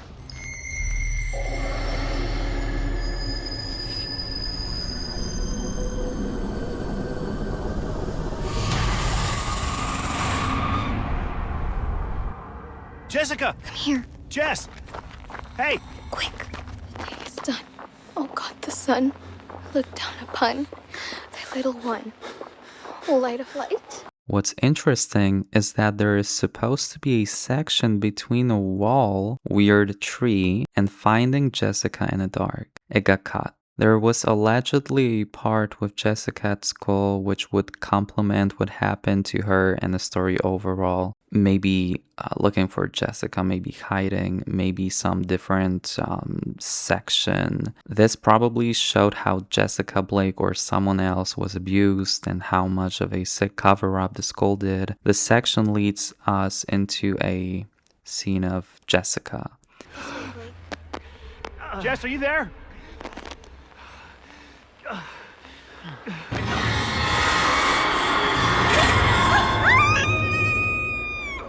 Blake is physically, mentally, and spiritually broken. He has no idea who he is anymore. He confuses reality with hallucination. He gets those flashbacks and the memories seem to get corrupted, wild, deranged.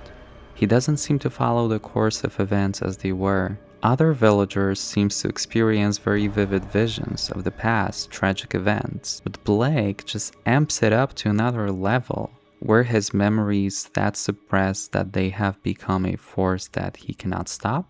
Was there more than the picture lets you see? Maybe the trauma we're experiencing with Blake is only a part of what really went down. Blake tries to search the grounds and can crawl under or jump into the cabins on the shoreside. He can find a letter from Nav to Val in which the cult leader asks the deacon to come quietly and there would be forgiveness. It is speculated that he was Sullivan's favorite. Trying to break the rule and sinking a little bit into the water, Blake can find a sleeping bag, a crashed boat, and a letter that was left there by someone. The letter reads, "At halfway point between the towers and the subjects, and the signal remains strong. Safe to say any damage the electrical storm caused the relays was minimal. Damn peaceful out here on the lake. I thought the microwaves were supposed to discourage birds, but I've been hearing a few owls that are either killing each other or having better sex than I ever got. I'm going to hike a mile or so closer to the site tomorrow and take some more readings. Had a curious anomaly in the signal strength in the last quarter mile. It actually got stronger as I traveled further from the towers and closer to the site. Could be an effect of microwave parallax, But there is a more exciting option. It could be the mysterious feedback loop Dr. Ewan Cameron noted in his radiotelemetry lab. The perceived self-inflicted discomfort and mass capitulation enabling the driven believers into becomes projectors, which would be yet another bet I lose and a dinner I'd owe to Jenny Rowland. Note, when transcribing these, please leave out all mention of Miss Rowland. My mind may be wandering to lascivious places in all this nature, and whatever those owls are doing to each other isn't helping. Thanks. This is the most important note in a game. It shows that Templegate, at its core, is a test population. They're called subjects. The radio waves that are signaled with bright light and a low sound are low-frequency microwaves that change how human perception works. Microwave signal in real life can affect human neurons and so perception. This can create sounds that an individual hears but is false. The same goes for vision, but it's more complicated. Using a well-tuned signal can make people hallucinate, and it is shown, for instance, in Havana syndrome. The microwave relay of Havasupai is used to control the minds of the subjects, and it is going for years. The time of action is supposedly 2015, that is the original timeline. Templegate established in 1971, so that would give around 45 years of live testing. That is a lot, and the fact that the community had 3 generations, for the worse, children being born in those conditions. This operation is godforsaken. The signal makes you wonder and not remember what you are doing. In Blake's case, he mistakes reality for false memory, indicated in how he talked about her being hanged rather than a cultist. Blake finally reaches upper ground and is the first witness to the working of the radio towers of the Sinyala facility.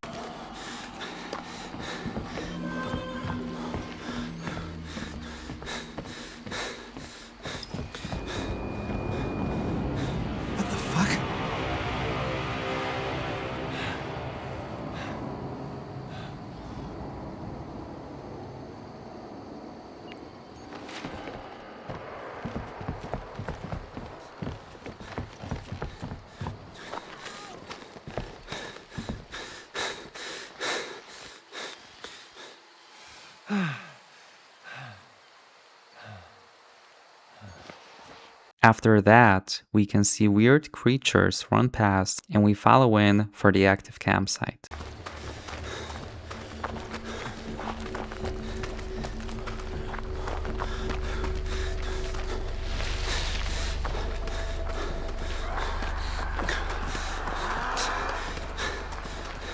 The cultists run away and into the mountain, and Blake can find a very cozy house with beautiful candles and a letter stating that there are nightmares here that nobody could bear. This is the result of the spatial parallax that the microwave causes. The visions become more intense. That is why Blake could see laudermilch on a beach. Blake finds a boat and tries to make it across the lake. At the lake, weird things happen.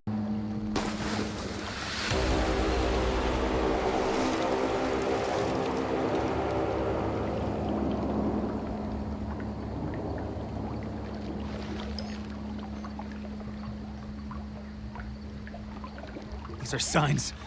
The apocalypse. Hope to God I'm just losing my shit.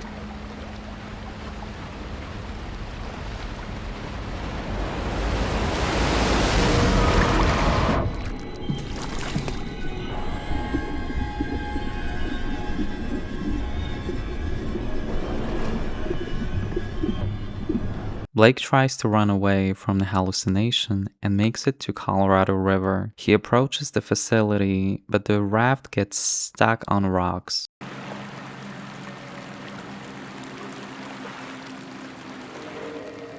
God,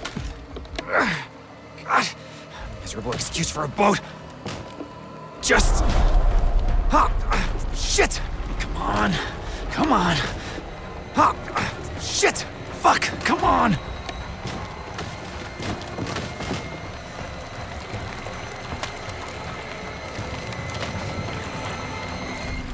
He disjoints and continues on, only to crash again. After navigating through the unholy decorations, he manages to get back on a raft. He finally makes it to the mining facility. He's ambushed by the heretics and enters another switch.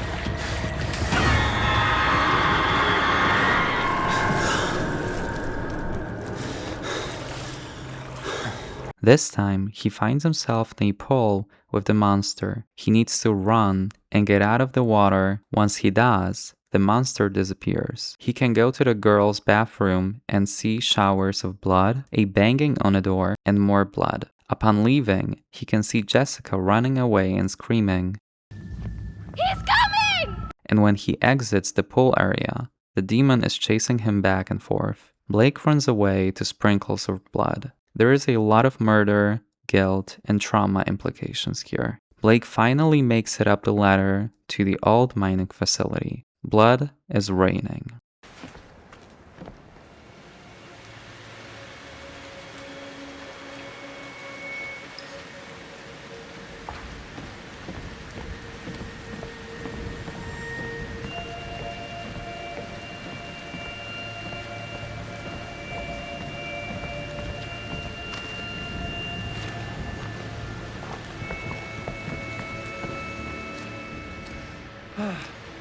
Raining blood. Dripping off her shoes, I think. No, just... Raining blood. Dripping off her shoes, I think. No, just... Raining blood. Dripping off her shoes, I think. No, just... The mine entrance is usually on the top floor. Killed as a warning. Or a welcome. We're all welcomed eventually.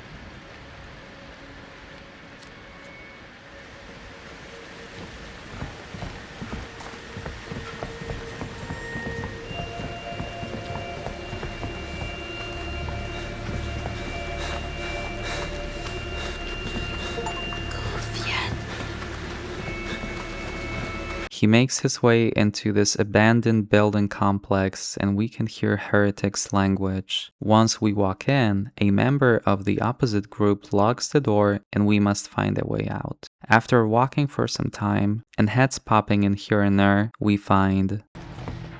Fuck! We tried to get her back before the enemy cracks her womb. But they... Wait, Lynn? Have you seen her? They killed us. They're the lucky ones they killed. Get out! We have to leave! We have to go! This takes Blake's to shimmy through and into another school sequence. This time, Blake exits in a library. He finds the computer lab. Looking at one of them shows Blake and Jessica chat from when they were 10. After looking at another computer, we learn that Jessica was a victim of domestic violence. Blake leaves the room to see Jessica walk down a pool hall to the female locker room.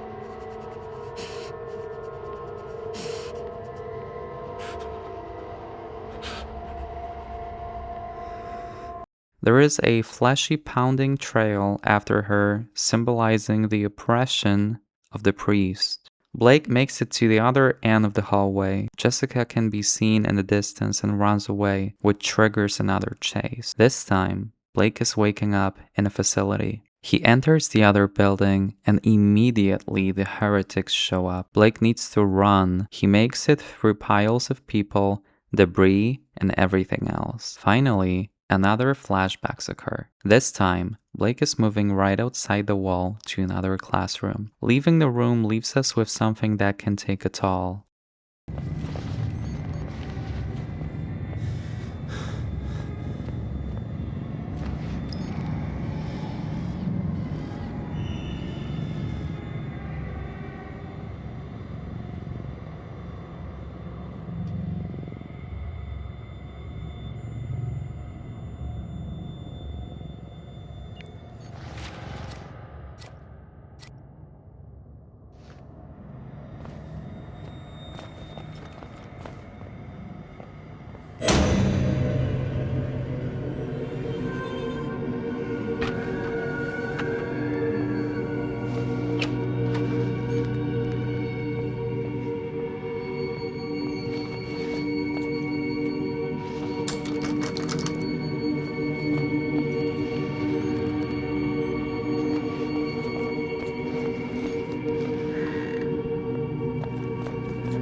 Blake makes it past the corridor and enters the library, in which he must escape with bookshelves and crawl through books. He enters a very dreamy corridor and finally runs away behind a bookshelf. The interesting thing is, after we read the email in the previous school section, a minigame plays that shows us the way around a maze. This is exactly the pattern we should follow to make it through. The wake-up takes Blake into another chase sequence. There is one area that is completely skipped here. In the development process of Outlast 2, there was an objective, crawl through the stone crusher, but it was cut. The part is located right where Blake walks on beams before this happens.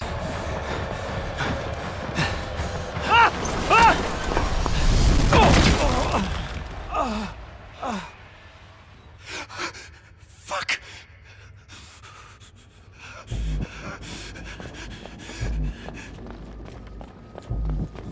Laudermilch is the demon and chases us through the entire school. There is a monologue heard by Blake, and Blake locks himself in a classroom. The transition brings us to the last chase sequence of this level, and it's crazy.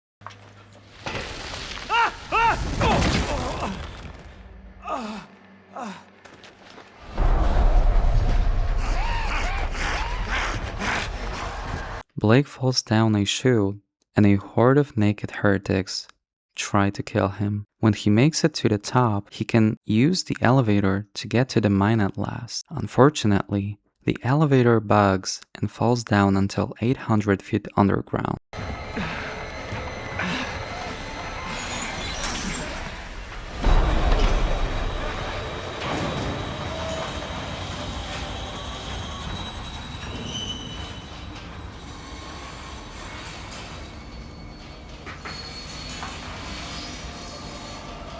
I can still save her. Jess, Lynn. Her name is Lynn.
Trapped. I was never gonna get out. But now I knew it. At least I'd be there with her. Blake can hear Lynn scream. At least she's close. It seems as if the woman is being prepared for something unholy, something that will fuck this world, that will create the awaited chaos. Blake tries to navigate through the twisted tunnels, but enemies seem to come out of walls even. I think in this stage of the game, the reality of his past and present are meant to intertwine. One of the arguments that holds that up is the fact that in the upcoming scene, Val is supposed to be present, but they were cut. Blake makes it down very long stairs, and classically, hears Laudermilch behind the door. His mind is going completely insane as he records a footage of male and female skeletons during an intercourse with a baby skeleton inside the belly of the female. A couple more corners lead to Blake being captured.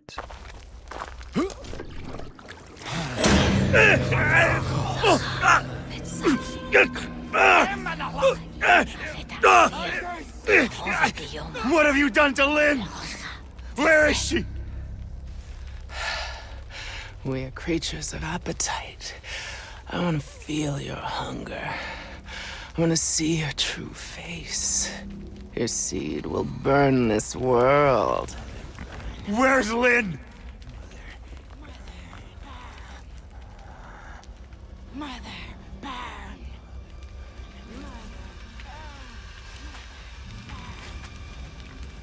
I welcome her infant lord, naked, hiding nothing.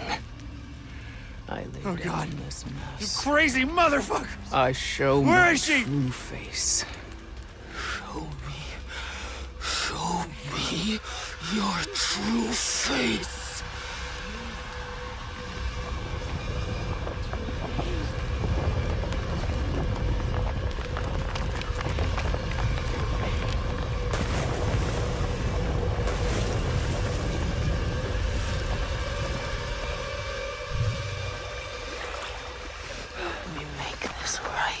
He must make it out of Val's grasp. The heretic mother needs Blake for personal pleasures, and their mind is completely fried at this point. All for the Antichrist. Blake runs away, and a cave-in helps him separate from the occult leader. The final chase is very intense and leaves Blake crawling and running at any direction to escape. When he does seem to be free of the chaser, he slips down to a heretic to intoxicate him with a drug powder.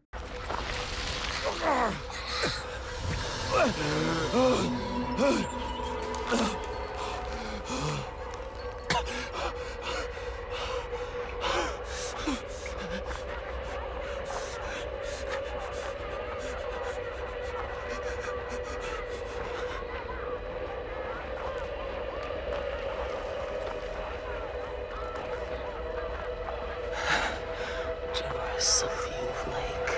Help me make this right. Please come. The fruit of your lust, your child, your father, the Christ we deserve. Watch.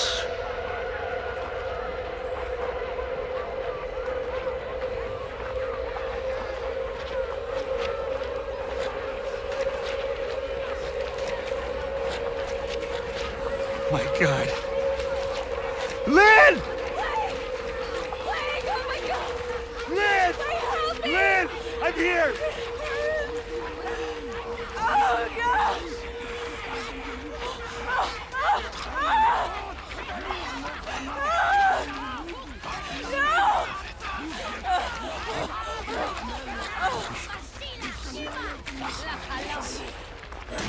I have so much Blake! pleasure.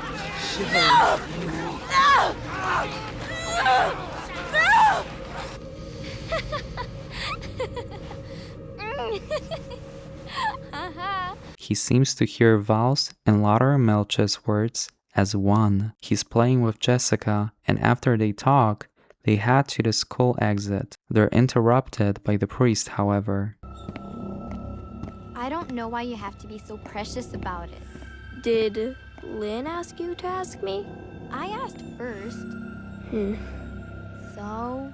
I don't know. Nerd. Shut up. You are.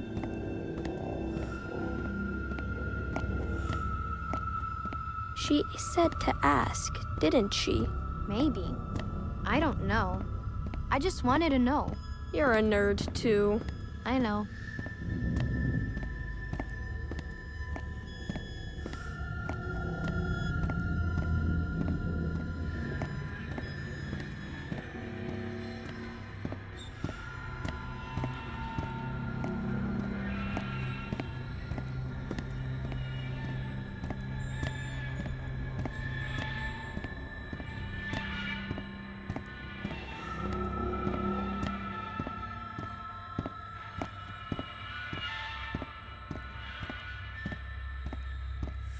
You think your parents are home yet?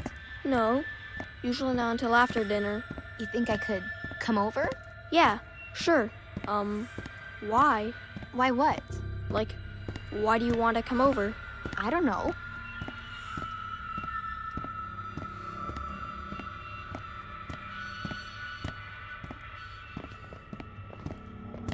Don't you know, Jessica? Oh, sorry. What are the two of you doing in here? I'm sorry, Father Loudermilk. We stayed after school for journal? We were just leaving. Let's step back into class, please. Blake? You're not in trouble yet, Blake. You don't want to get in trouble, do you? Just stay with me. I want you two to tell me what you were doing in here.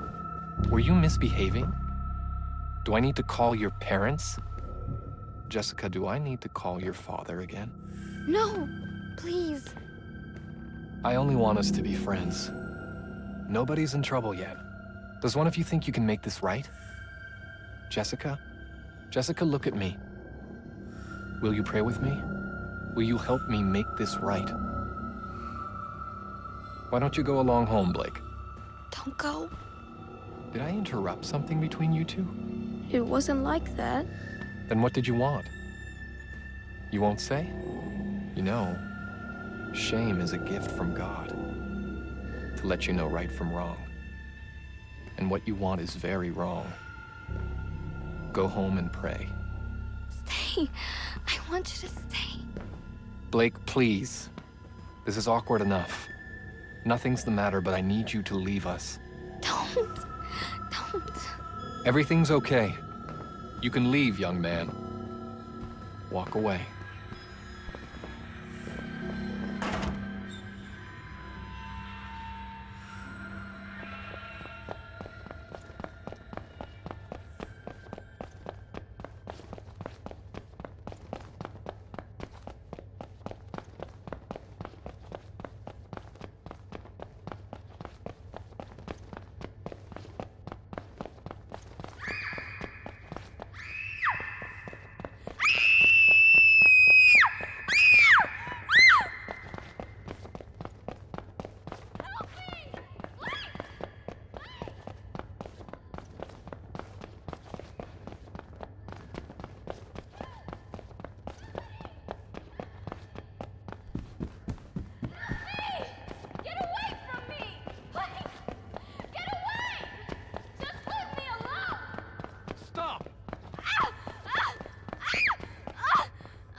Blake must now escape and takes a couple turns, another set of stairs, and he finally makes it out.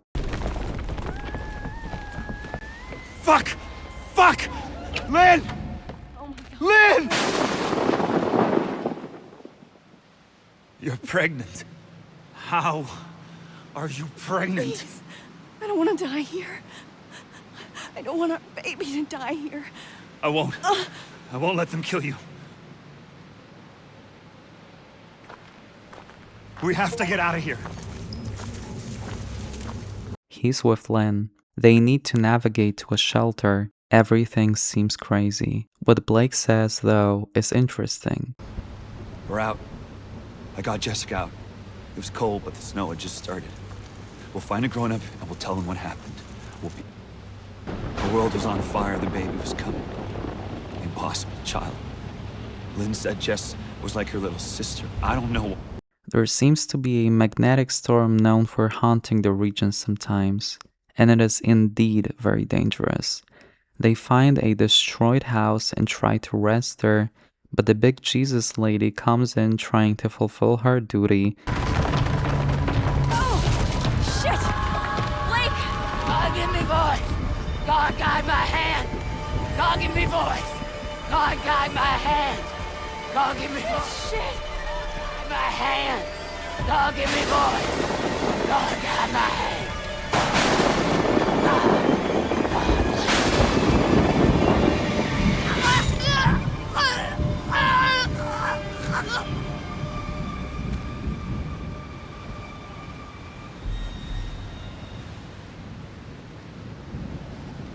Fuck you! And fuck your God! They finally make it to the chapel, which served as temporary shelter. Lynn is beginning to enter labor. Oh Shit! Oh, You need to lie down. I can't do this. You can. You can do this. Oh, God. Something's wrong. Just keep breathing. It feels like something's wrong. Ah! It hurts too much. I know, baby, I know. But you can do this, okay? Just keep breathing. Here we are. Blake is holding a newborn baby and his wife is dead. The whole community is dead due to mass suicide. Blake walks out into the sunlight and stops at the main square. The sun is seeming to explode. The man enters the vision again. This time he finds Jessica in a food storage. He enters the room and they both pray.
She's gonna be okay. You have her. She'll get to grow up. She'll do everything she was born to do.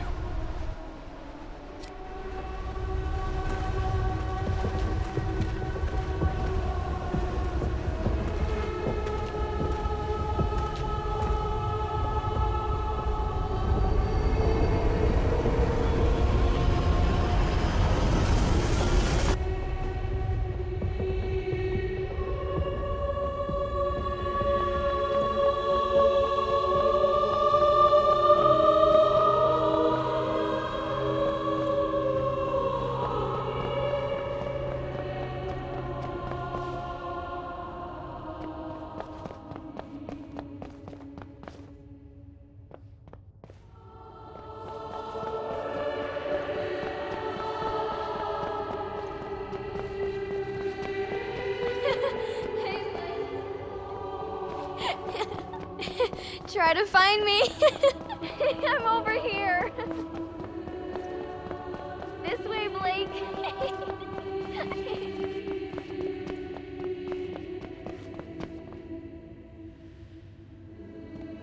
Don't worry.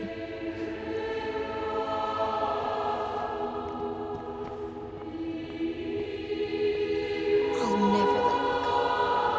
You never let me go. Now the light has gone away. Savior, listen while I pray, begging thee to watch and keep, and send me quietly to sleep. Watchful Savior, wash away all I've been wrong today. Help me every day to be gentle, gentle, more like thee. This is where Outlast 2 ends. This game is massively misunderstood. Nothing makes sense. Outlast 2 is a game about fear, about hope, about neglect. Nobody tried to help Jessica. She was more of a number than a real person. Her mother unfortunately died at a young age, and her father was abusive towards her. She didn't have anyone to really talk to except for Lynn and Blake. She had feelings for Blake, but fate wanted Blake to fall in love with Lynn. Jessica's feelings were massively unrequited, partially due to Blake's age, but also to the fact that it seemed that Blake treated her as a classmate more than anything. All those things looked way different in the mind of Jessica Gray.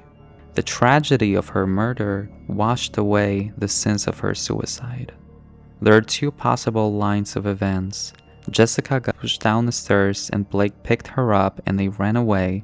The priest was taken and the situation settled. Or Jessica was killed and Laudermilch gaslit Blake into believing that he had something to do with that. The priest has multiple lines directed at Blake throughout the whole game. What did you do to her? If you did something, I want you to tell me. Very, very generous of you, Blake. He set up her suicide, leaving a note on a board in a music class with a picture of Blake, Lynn, and Jess. He took the body and hanged it up, framing Jess and Blake for the death of the girl. Sometimes Blake's words suggest that he tried to lift her up, and maybe they both were running around the school trying to get out. There's different lines from Blake like, lift me up. A lot of lines did not make it to the game. We can see Jessica running throughout the game, screaming, saying, we're not alone here. He's here. Get away. Fast. This way, Blake. Quick. It could mean that Jess and Blake tried to leave, which isn't explicitly shown in the game. So about the Lynn, she tried to give birth, but her pregnancy was psychosomatic due to the waves of the morphogenic engine technology. It is unclear why she died and many others didn't. However, she did die due to the psychosomatic pregnancy taking over. A lot of the things were cut from the game. I would even dare say 30%. The game was very graphic and intense as it was. I will now play some of the cut audio from Jessica and Laudermilch.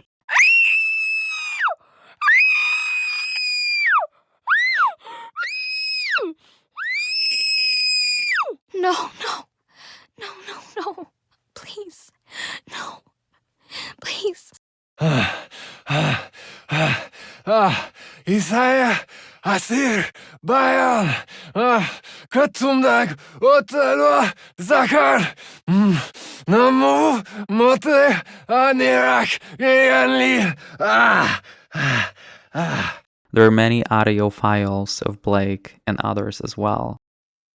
I have so much pleasure to share with you.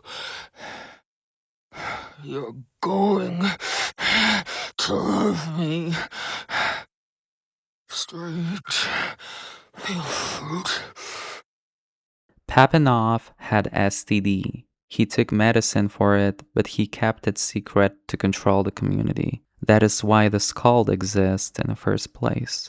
Noth believed that making many children and making sure they aren't the enemy is the way to prevent the apocalypse. He oftentimes performed sex with the community members and endorsed the idea of sharing love, but according to the word of the new Ezekiel, as he called himself. There are also changed parts of the story. One of the most famous ones is the fight between Martha and Val. The game had cut oral sex between Val and Blake, the act of having sex in general, and the scene of Blake and Jessica encountering Laudermilch at school. There was supposed to be Val there, and they were, but they were cut. Val would probably act as an additional shocker to the scene. This is also reflected in how Val's and Laudermilch's words coexist together in Blake's head. Very generous of you, Blake. Let me help you. Help me make this right. There is a theory that Val indeed is Jessica because of the similarities. They were both female at one point. Both have blonde hair and fair complexion. Both have blue eyes. Religious background.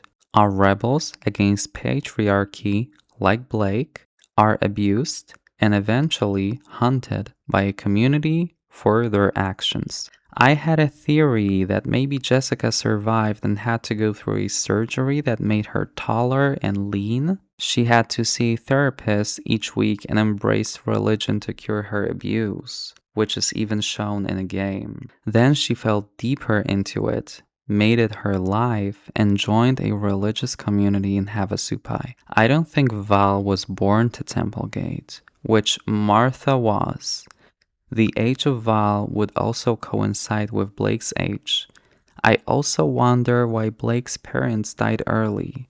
When Blake is walking with Jessica, he says that his parents aren't usually home until after dinner, which would be 6 p.m. Then, after Nick and Laird die, he shares a memory that his father died within a month of his mother, and that he was healthy until he died. Nothing ever follows up on it. I wonder why it was put there. Does it correlate to Blake's situation after the tragedy? Did Blake get adopted by Lynn? Is that part of the reason they ended up together? I don't want to throw a rock, but Blake doesn't seem very in love with Lynn. They almost work as colleagues. It seems like they're together because. Another fact is that the baby is not real. There is no shadow of the baby, and it is confirmed in the comics that it's just a figment of his imagination. Blake also says, "The priest dies. You didn't have to do anything. You were just a kid," which correlates to the world finding out that it was indeed Laudermilch that killed the girl. The ending, in which Jessica looks alive, is typically triggered when Blake runs to help her right away, but if he stays in the hallway and waits and thinks what to do, she looks very dead. It also suggests that the line of events is not set. He could have saved her or she could have been killed, depending on the choices you make. Generally, she was abused and then the scene happened and Blake tried to help her. Blake calls the community the impossible town, asks how it could be there, and nobody notices. There are a couple messages that suggest that what we see in game is not necessarily real. The monsters and occult seem quite far off. What happened that night is truly terrifying, but let me introduce you to the Sinyala facility.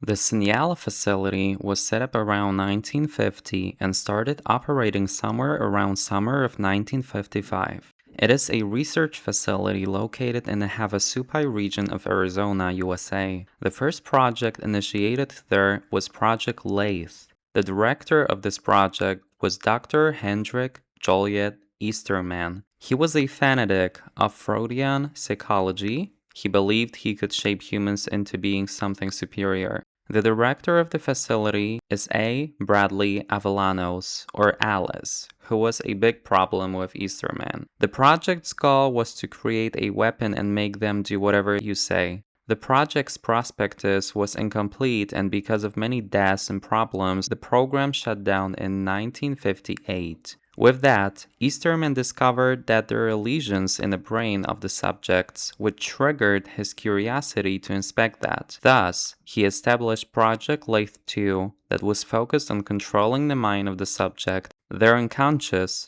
their whole self. The project used trial environments that were designed warehouses connected via a system of tunnels with a railway shuttles. The architect of the structure was Moses Scarfiati, another evil incarnate working at Murkoff. The facility itself looks like a compound of 2 or 3 buildings, taller and thinner than norm. The facility had 2 microwave towers ever since day 1. The employees lived in residential areas and did not fly in each day or week. The residential units were located on the upper floors of the facility. The venue had many employees, which I would amount to approximately 300. Those would include researchers, scientists, executives, directors, agents, security, cleaning service, cooking service, couriers, doctors, and lawyers, to name some. The facility suffered a great loss of lives and security, with the first lathe being so lethal. Alamos was always skeptical of the idea of controlling subjects with trauma and repeated messages. Her undersatisfaction grew heavier each quarter, and it was shared by Scarfiotti. Sinyala had visitors like Clyde Perry, a collection director, later historical refinement, Dr. Rudolf Wernicke from Outlast, already director of Geister and Wallrider projects. Different Murkoff facilities often corresponded with one another, like Mount Massive or Los Alamos, to name a few. The focus in Sinyala finally relied on trying to make an individual fully controlled to create a sleeper agent to push the boundaries of human capability outside of the most wicked expectations. The corporation used their charity LLC to collect subjects throughout the United States in 1959. There were around 50 charitable outreach centers set up, and Murkoff obtained a meat company to use the shuttles for easy human transportation. There were many ways the program was popularized, mainly through posters and flyers that set out those lost, broke, unwanted, homeless, or in other form of trouble to join their program. The company promised to help and aid to create a better life. For many, it was the last or only chance. This is how Murkoff collected the subjects. They used chemicals and propaganda to take control of them. Project Lathe 2 demanded the reagents, the subjects, to complete tasks in a given environment to let go of trauma, make justice, or as blackmail to be set free. Murkoff used night vision goggles directly driven into subjects' head to enable them to see in the dark. They also were given rigs, a device on their chest that would allow them to use a special item like a stunner to get out of tough situations. They had to enter a trial environment and use objects as batteries for the goggles, lockpicks, bandages, or bricks to complete the task. The program showed mediocre success, and there were many disruptions while Lathe lasted. The reagents spent their time in the sleep room, which was a designated lobby area with cells for each of them. There was a cafeteria, the trial shuttle entrance, a game machine, the rebirth canal, a pharmacy, and tech. Reagents spent their time there to rest and make ready for the next trial. Eastermen had TVs and radios in multiple places to be able to influence the subjects. The facility also consisted of tools known as prime assets. Those were the key to making reagents try their best to participate in the therapy. They were elected through careful consideration and must reflect traits like psychopathy, resilience, and vigor. Another facet of the trials were the XPOPs. The abbreviation stands for experimental population. They were often mentally ill people taken from Mount Massive or other psych facilities to help escalate the seriousness of the trial environment. They were heavily unstable and you could say impossible to save. Each warehouse served as trial environment. There were multiple, and in the Outlast trials, as of making this video, we have 13 of them. The Mansion, the introductory trial environment that is housed mainly by Mother Gooseberry, the prime asset. It looks like a small neighborhood with a mansion that is invaded by children and random people. It also serves as the place for Rebirth, a final program that is designed to fully brainwash a reagent and allow them to be released from the facility. The environment is centered around the trigger Spider Eye Lamb that activates the sleeper agent and takes full control of the individual. The police station, one of the first introduced environments, primary residence of Leyland Coyle, an ex-authority prime asset, wielding an electrifying stick, often serves as a place for the execution of those who do not abide by the Murkoff laws. The orphanage, a trial environment that features Mother Gooseberry, centered around the idea of discipline, housed to a trial in which you must cleanse the children's beliefs by killing a fake figure. Fun Park, another trial environment for Gooseberry, centered around the idea of control, features a task in which you must grind naughty children. Courthouse. Here, you need to destroy evidence of the crime committed by the criminal. You use acid to disperse of it.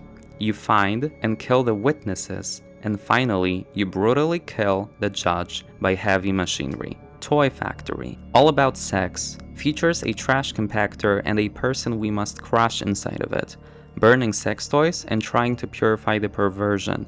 another environment for Phyllis Futterman, aka Mother Gooseberry. The Docks, a trial environment designed for Franco Barbie, a prime asset, serves as a criminal ground for gangsters and features Poison the Medicine Task, one of 3 Franco's venues.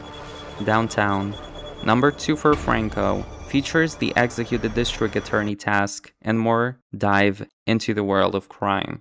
The Suburbs, number 3 for Franco Barbie, features the Liquidate the Union task and is centered around the idea of control, infiltration, and manipulation, featuring the mass control idea. Shopping Mall, the trial environment that features the Crest Twins, a prime asset, is centered around power, politics, and dominance. And here we kill the politician by melting his body away with acid. The Resort, a trial environment that introduces Lilia, one of prime assets. The idea here is that we must try to disrupt the auction of human trafficking in a hideaway winter resort, trying to disrupt the balance of the world. Television Studio, the newest environment featuring a TV studio with 4 studios in which we must destroy the idol. The venue houses the Crest Twins, and we take the idol through rooms in which he's shot with glass, gets his hand cut off, gets his eye drilled out, and finally we saw him in half, and a mannequin body top is placed on his corpse. This is about power, destroying someone, and being able to influence things from the shadows. Biohazard Disposal Facility. This one is a little different because the environment was introduced in 2025 with the Escape event in Amelia. This is a place that was redesigned to take Amelia's ideology out of reagents' minds, to teach them that there is no escape, no other messiah, no outside lies. The venue is used as a relapse to the Rebirth program, features unused facility grounds, and multiple prime assets. Each trial environment features at least 1 prime asset. Until now, there are 5 prime assets: Mother Gooseberry, Coil, Franco Barbie, Otto and Aurora Cress, and Lilia. Let me introduce them a little further. Mother Gooseberry, Phyllis Futterman, an ex-TV show host. Phyllis was a daughter of a dentist, assisted him from a young age. The popularity of her way to help children deal with the stress by focusing their attention on a decoy that she was the ventriloquist for, a small deck on her hand, led to a local TV program called The Mother Gooseberry Hour, where she entertained children and used her animation techniques. Her father is known to be abusive, and she suffered much trauma, I presume, with her mother never being mentioned. At some point, her father died to unknown circumstances, and Phyllis broke down with depression and a split personality. Her show was still on, but it was different. She introduced a mail-in orders for children that turned out to be substances like drugs and other illegal substances, which led to the children take interest in crime, drug abuse, and other illegal activity. Her persona became more cult-like, more deranged, and finally very influential. At some point, her TV studios was raided by the police only to learn that there are trapdoors, hidden rooms, and plans for expanding her illegal activity. Phyllis got out and tried to kill the raid, resulting in 2 officers dead and a couple more heavily injured. After the trial, she was taken to a prison in which she was experimented on dermatologically by a crazy doctor. Some methods performed on her include using acid, dioxin, and being implanted necrotic flesh.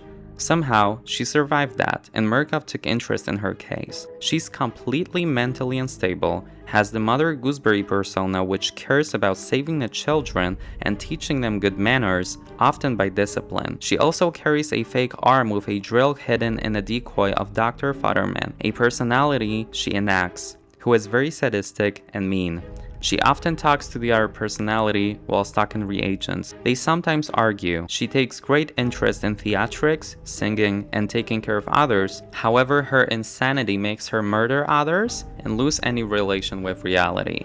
She occupies the mansion, toy factory, orphanage, fun park, and the biohazard disposal facility. She's the first prime asset to be introduced. While her persona might seem dreadful, she is not the most dangerous prime asset at Sinyala. Leyland Coyle, a former Marine, police officer, and KKK member. Born in a town in Central America, he started working in the military, got married, and at one point murdered his wife. His crime was never proven, and later he joined the police, married, and killed again. He had a third marriage that resulted in the same, this time being labeled a suicide.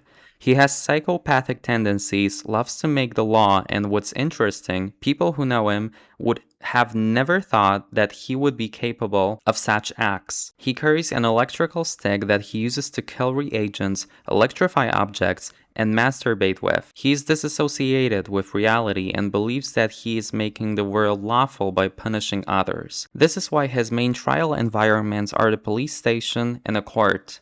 He's considered to be the least dangerous prime asset out of all. Franco Barbie.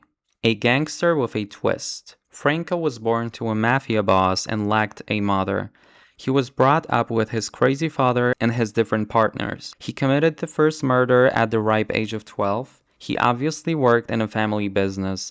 At one point, his father caught him having sex with his partner, which resulted in exiling Franco forever. After that, the boy found himself enticed with corporations in Cuba, working with agents and the CIA. Finally, after often murdering for no reason, the institution stopped cooperating with him. He lived alone and tried to commit crimes and have his best life. At one point, Clyde Perry started following him after Franco witnessed the sleeper agent activation. Murkoff released reagents after completing the program and activated and deactivated them as to test if the therapy was successful. Franco was inspired by the murder and went on to murder 7 people that evening. Clyde followed Franco to a hotel he was staying at with a prostitute, and after entering a room, saw that the woman lies dead on a bed and the boy is nowhere to be found. After a while, Franco burst out of the dead woman's corpse and ambushed the agent. Perry was taken to heal his injuries, and Franco was captured by Murkoff and made a prime asset. Franco is a short and disfigured man that has a skull defect, is impotent, and mentally unstable. He carries Lupara, a sawed-off shotgun to which he uses teeth as ammo. Encounters with him are problematic due to the ranged attacks he provides. The Crest twins, Otto and Aurora. Children to a wealthy chemist and aristocrat, the conjoined twins are an interesting addition to Project Lathe. They're both very different and do have their separate but complementing talents. Their mother died at birth and the father often was gone due to the nature of his work. For some reason, he accidentally intoxicated his wife with some kind of chemical that had an effect on the child. This created the joint twins. They helped their father in business and became murderers at some point. Finally, their father realized the extent of their madness and decided to put an end to this and approached them with a saw wanting to separate them. This was apparently unsuccessful because the twins overpowered the man and sawed him in half instead. They bore great resentment towards him and decided to dispose of him, but not before turning one part of him upside down and reattaching him back together vertically, keeping him alive for weeks. Finally, they were contacted by Murkoff for a business partnership when it comes to chemicals. Otto had a talent for politics, and Aurora was a brilliant chemist. That allowed them to work and be successful, even though their acts heinous.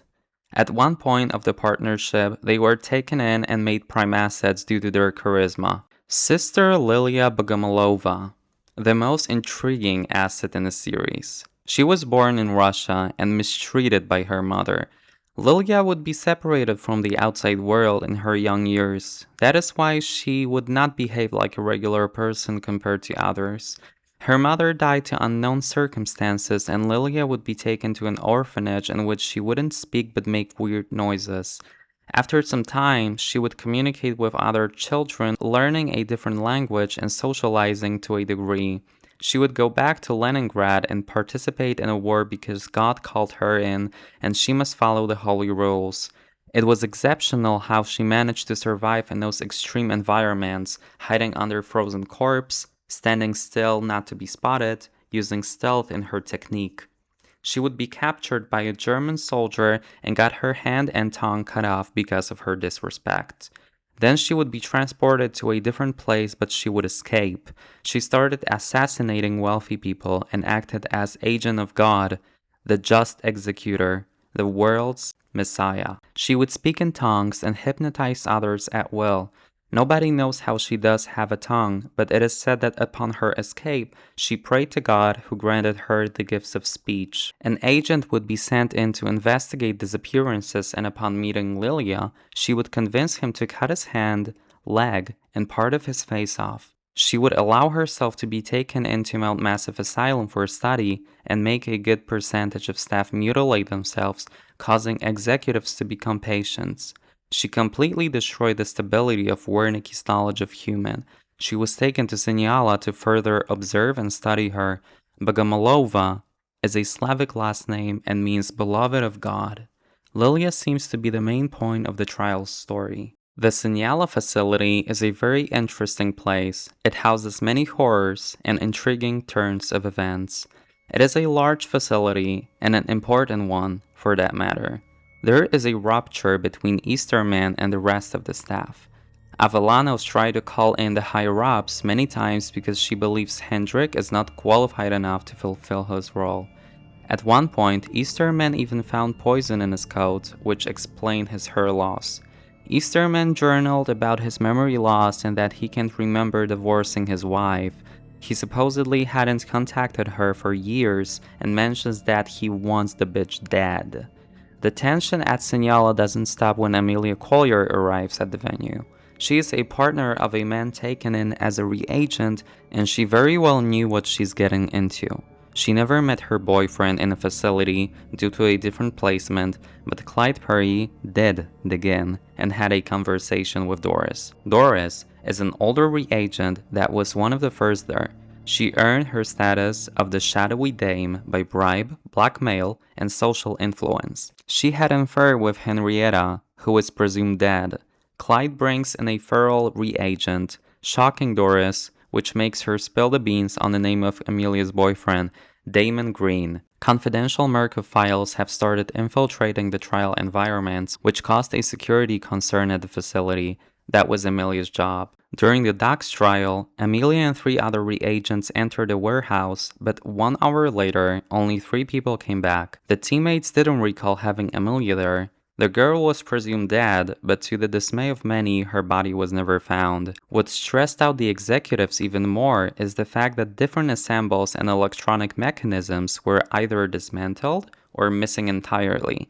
This led to the belief that maybe Amelia was able to get out of the trial environment. Easterman frowned at this. It is deemed impossible. The system is being surveilled and there are guards in large numbers scattered around multiple spots in a facility. She would have been spotted, right? Well, it appears that Amelia did escape the trials and she did outsmart Murkoff. The sign A appears in different places in the Sinyala facility. Amelia is seen in inaccessible staff rooms, messing with devices, outside the fences in the trial environments. She's taken over. She wants revenge. She takes care of the radio and TV broadcasts and spreads messages of escape this hell. Therapy is a lie. Together, we will escape, which triggers Easterman into frenzy. Engineers try to stop Amelia, but they're unable to successfully stop her influence over the TVs. Clyde Perry inquires Doris about Amelia, to which she replies she has no idea.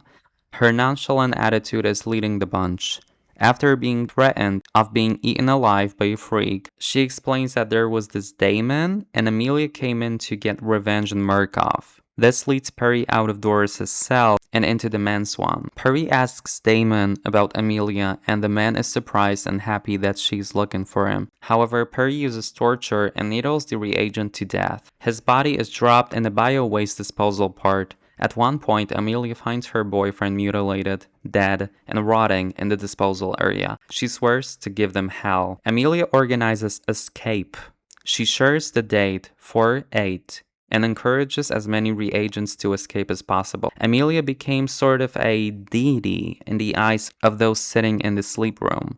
Their way out, their messiah. The woman successfully reinstates the Connect system, which makes the trial shuttles go to a different direction. Many reagents enter the shuttles and they change the track. The shuttle stops.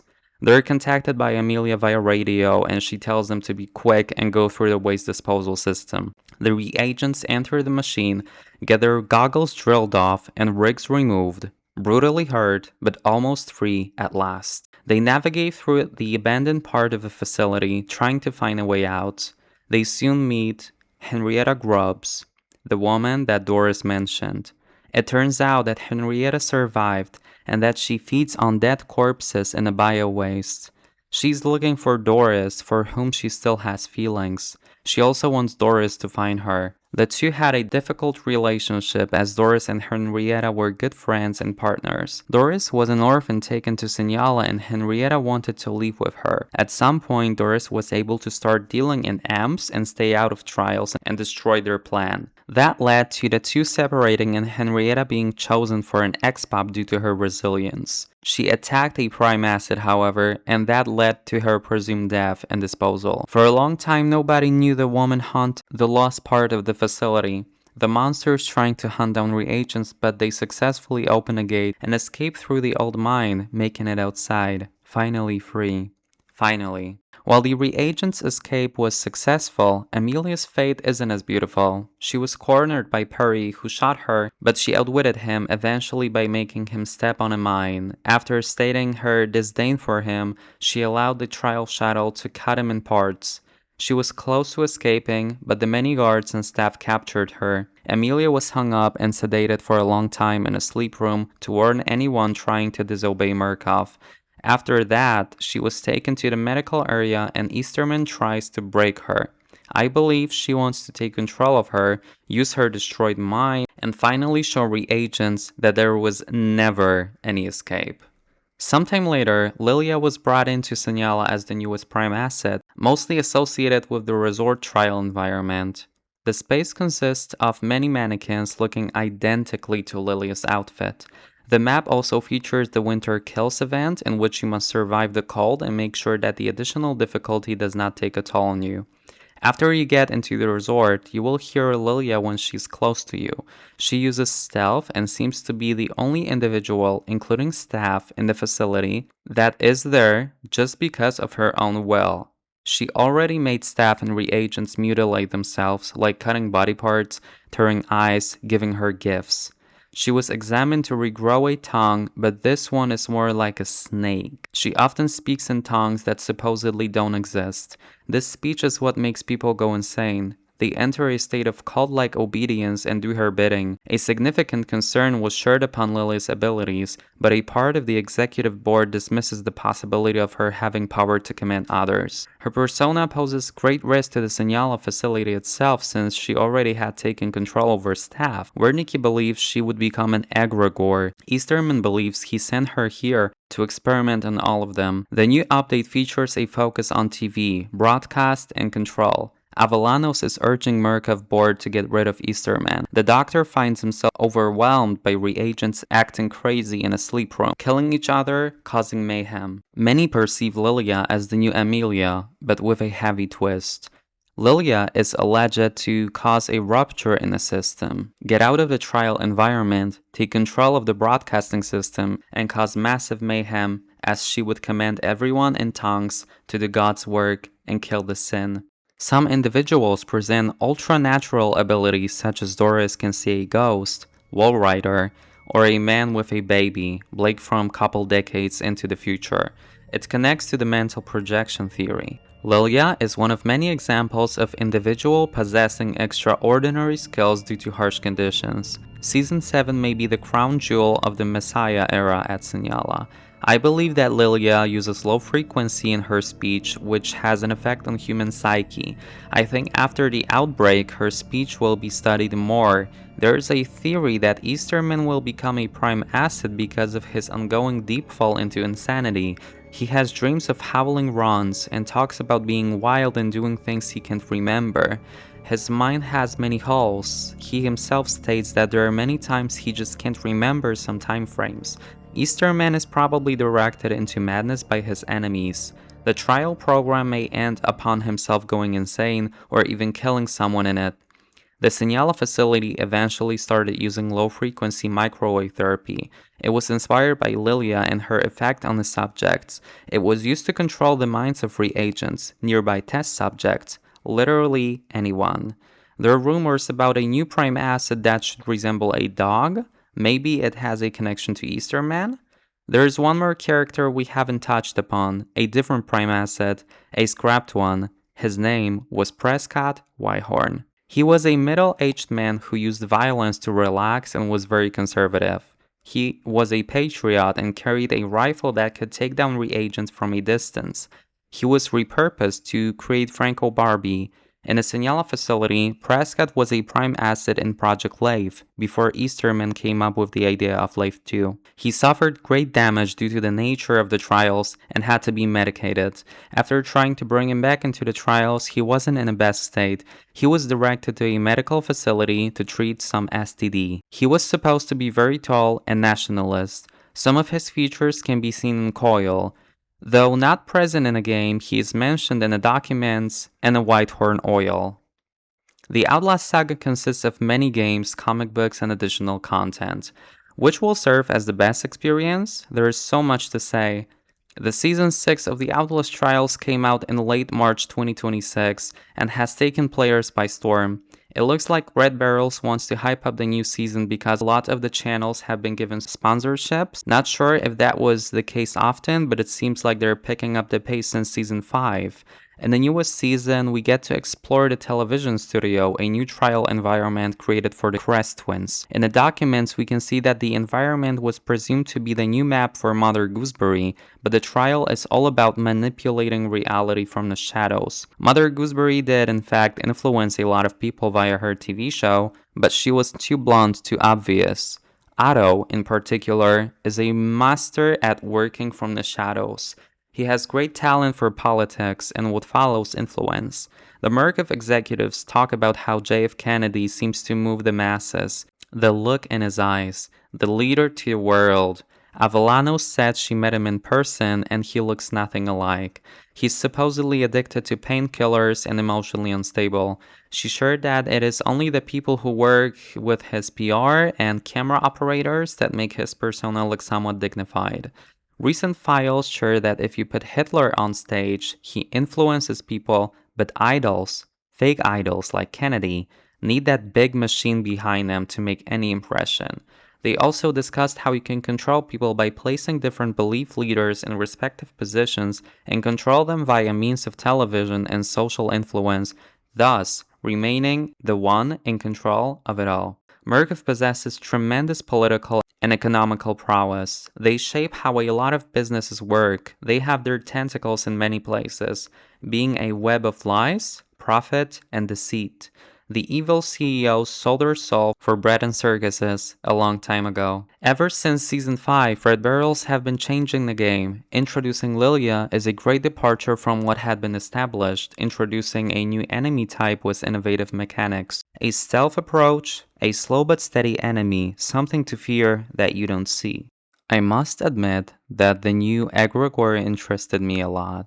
The first out of the literal box thing in a game is Amelia. She broke the formula. She changed it all. Before her, Sinyala thought that they're invincible, in full control, gods. But no. Here came a skilled professional that messed the entire operation up, released witnesses, and still poses a great threat to the Syndicate. Her legacy is born through Lilia now. Let me explain. Only Amelia and Lilia have the power to overturn the project. Easterman and Scarfiotti already talked about how they're alike, to seemingly opposing egregores, and even the names rhyme. That is exactly why Amelia is being kept alive. Easterman knows damn well that if they kill her, it's like cementing her victory in the minds of hundreds, if not thousands, of subjects. Amelia was the first person in their life, probably, who served as a figure of hope, life, and relations. Those people enrolled in Lathe not because they had a career crisis, but because they were desperate. They had given up, tried anything possible. Murkoff was a mine they stepped on, but Amelia was a time turner. She could have made it all better. And how desperate do you have to be to run away into the desert in northern Arizona? But is there any other choices? Escape or become mincemeat? That is the fucking choice. Lilia doesn't care about other subjects, but she also won't play into Murkoff's game. She purposely allowed herself to be taken into Mount Massive, and she wreaked havoc there. Her transportation to Sinyala was almost the preparation of that of the three blind dreamers. She is a serious menace. Doctors, experts, even Wernicke don't know her true potential. I believe her potential will become clear in season 6 and 7. It has been rumored that Lilia is waiting for 1 or 2 more maps. The next map in line is probably a map from another game. Some time ago, redbarrels made a Twitter post, very peculiar in my opinion, asking reagents which Outlast location would be the best for this Friday the 13th. They were Mount Massive Asylum, the vocational block of Mount Massive, Temple Gate, or St. Sybil's School. I believe what won was the vocational block or Mount Massive in general. There's also a rumor about a new map for Coil, but this is regular business. I think the new map that redbarrels is hyping so much will be a return to an already known location. I think there is a great potential for it being Mount Massive. The devs said that it's something that the fans have been asking for a long time. I wondered if it's possible that we'll get a map that will cover Outlast 1 and 2, but the map would have to be quite big, or maybe have sectors. Another idea is that there will be a special event in which reagents will have the chance to visit all major locations from the Outlast games. This is a very loose pick, but possible. They wouldn't be asking fans which map you want and then make it. They were already making it, but probably asking for something more. There's one thing that doesn't get talked about a lot, a new enemy type or even prime asset. There's speculation about Easterman having dreams of howling and running, like a wolf, and there's a rumor of a canine-like prime asset in the works. Could it be that, since Easterman is going insane, has memory loss, and his moods are changing like never seen before, that he will just lose it at one point and thus he will be turned into a cog in his own machine? That would be very traditional for the Outlast series, since both Walker and Traeger were Murkoff employees, with Traeger being a higher ranking executive. I believe that Lilia will cause panic and break out, probably disguised as a reagent, since we have invasion, and just invade a sleep room and be gone. Then she will strike again. She would destroy Sinyala. The executives have already shared their concern about allowing her to visit other environments, but the board has officially allowed her to expand in the program. I think Alamos is right, and Lilia will maybe even do something that causes Amelia to come back. The prime assets seem like they want more, to take over. You can't have passionate criminals like that, some flaccid security, and think you're safe. Come on, the show must go on. The symbolic Judas in the newest season is probably Avalanos, but it certainly goes deeper. Easterman gets put down, the prime assets rebel since now they interact with one another more often. Murkoff will probably turn her back on Easterman or even Avalanos if they have to. I think a lot will happen in Season 7 and Season 8 might even end it all. The Sinyala will get overrun again, as shown in the trailer, and Murkoff will have to act. I believe that the events of Lilia's massacre, how she uses low frequency waves to control others, will tie into Outlast 2. In Outlast 2, Sinyala uses low frequency microwave relay to control the minds of subjects at Temple Gate. We know already that Temple Gate was first established as a smaller cult. Some of them were taken from the Sinyala facility itself. Why do you think Martha looks like a big grunt? The older generation had something in their genome that stayed from their exposure to the chemicals and therapy in general. And there you go. What about Nick and Laird? Is this a coincidence that so much from the Temple Gate ties directly into what we can observe at Sinyala before the town established? I doubt it. Project Life and the establishment of Temple Gate is very close by. The program still runs in the 60s, and 1970 is roughly the year Sullivan tries to arrive in Havasupai. I think that the Outlast trials will complement the story of Outlast 2 and will allow Red Barrels to continue on. I believe that in the next entry, we must explore the three blind dreamers, War Rider, Blake Langerman, what Murkoff did to Temple Gate, and what was Sinyala repurposed for, what the hell is happening to Waylon and Peacock, and more information about the current events in general. I would love to see more content related to Outlast 2 because I feel like that story needs more more of what happened, the resolution. I believe that with the ongoing incidents at Sinyala, we may expect a killer season 6, 7, and 8, and await the next entry in the Outlast saga. I think the Outlast trials will still get updates, but the shift is apparent. Now is the time to focus, speculate, and enjoy, because this is the prime time of the franchise. I am eagerly waiting for more information. I hope you like this extensive take at the Outlast franchise. I believe you love it as much as I do, and I do hope that you are looking forward to Season 7 this summer. Thank you so much for being here. Have a great day, and remember, it is all in your mind. Love you, Sebastian. And also, I love this space. I hope you did like it. And yeah, this is quite extensive. However, I just think sometimes we like videos like that. I took a lot of time to make this video and I loved it. Recording was challenging. I was, yeah, I recorded it, like the recording was like almost 3 hours. Yeah, so the recording was quite challenging and, you know, the putting it together. But I do hope that we do have more content soon. So again, thank you for being here. I am very excited for what comes next. And I guess I'll see you soon. Have a great day. Thank you.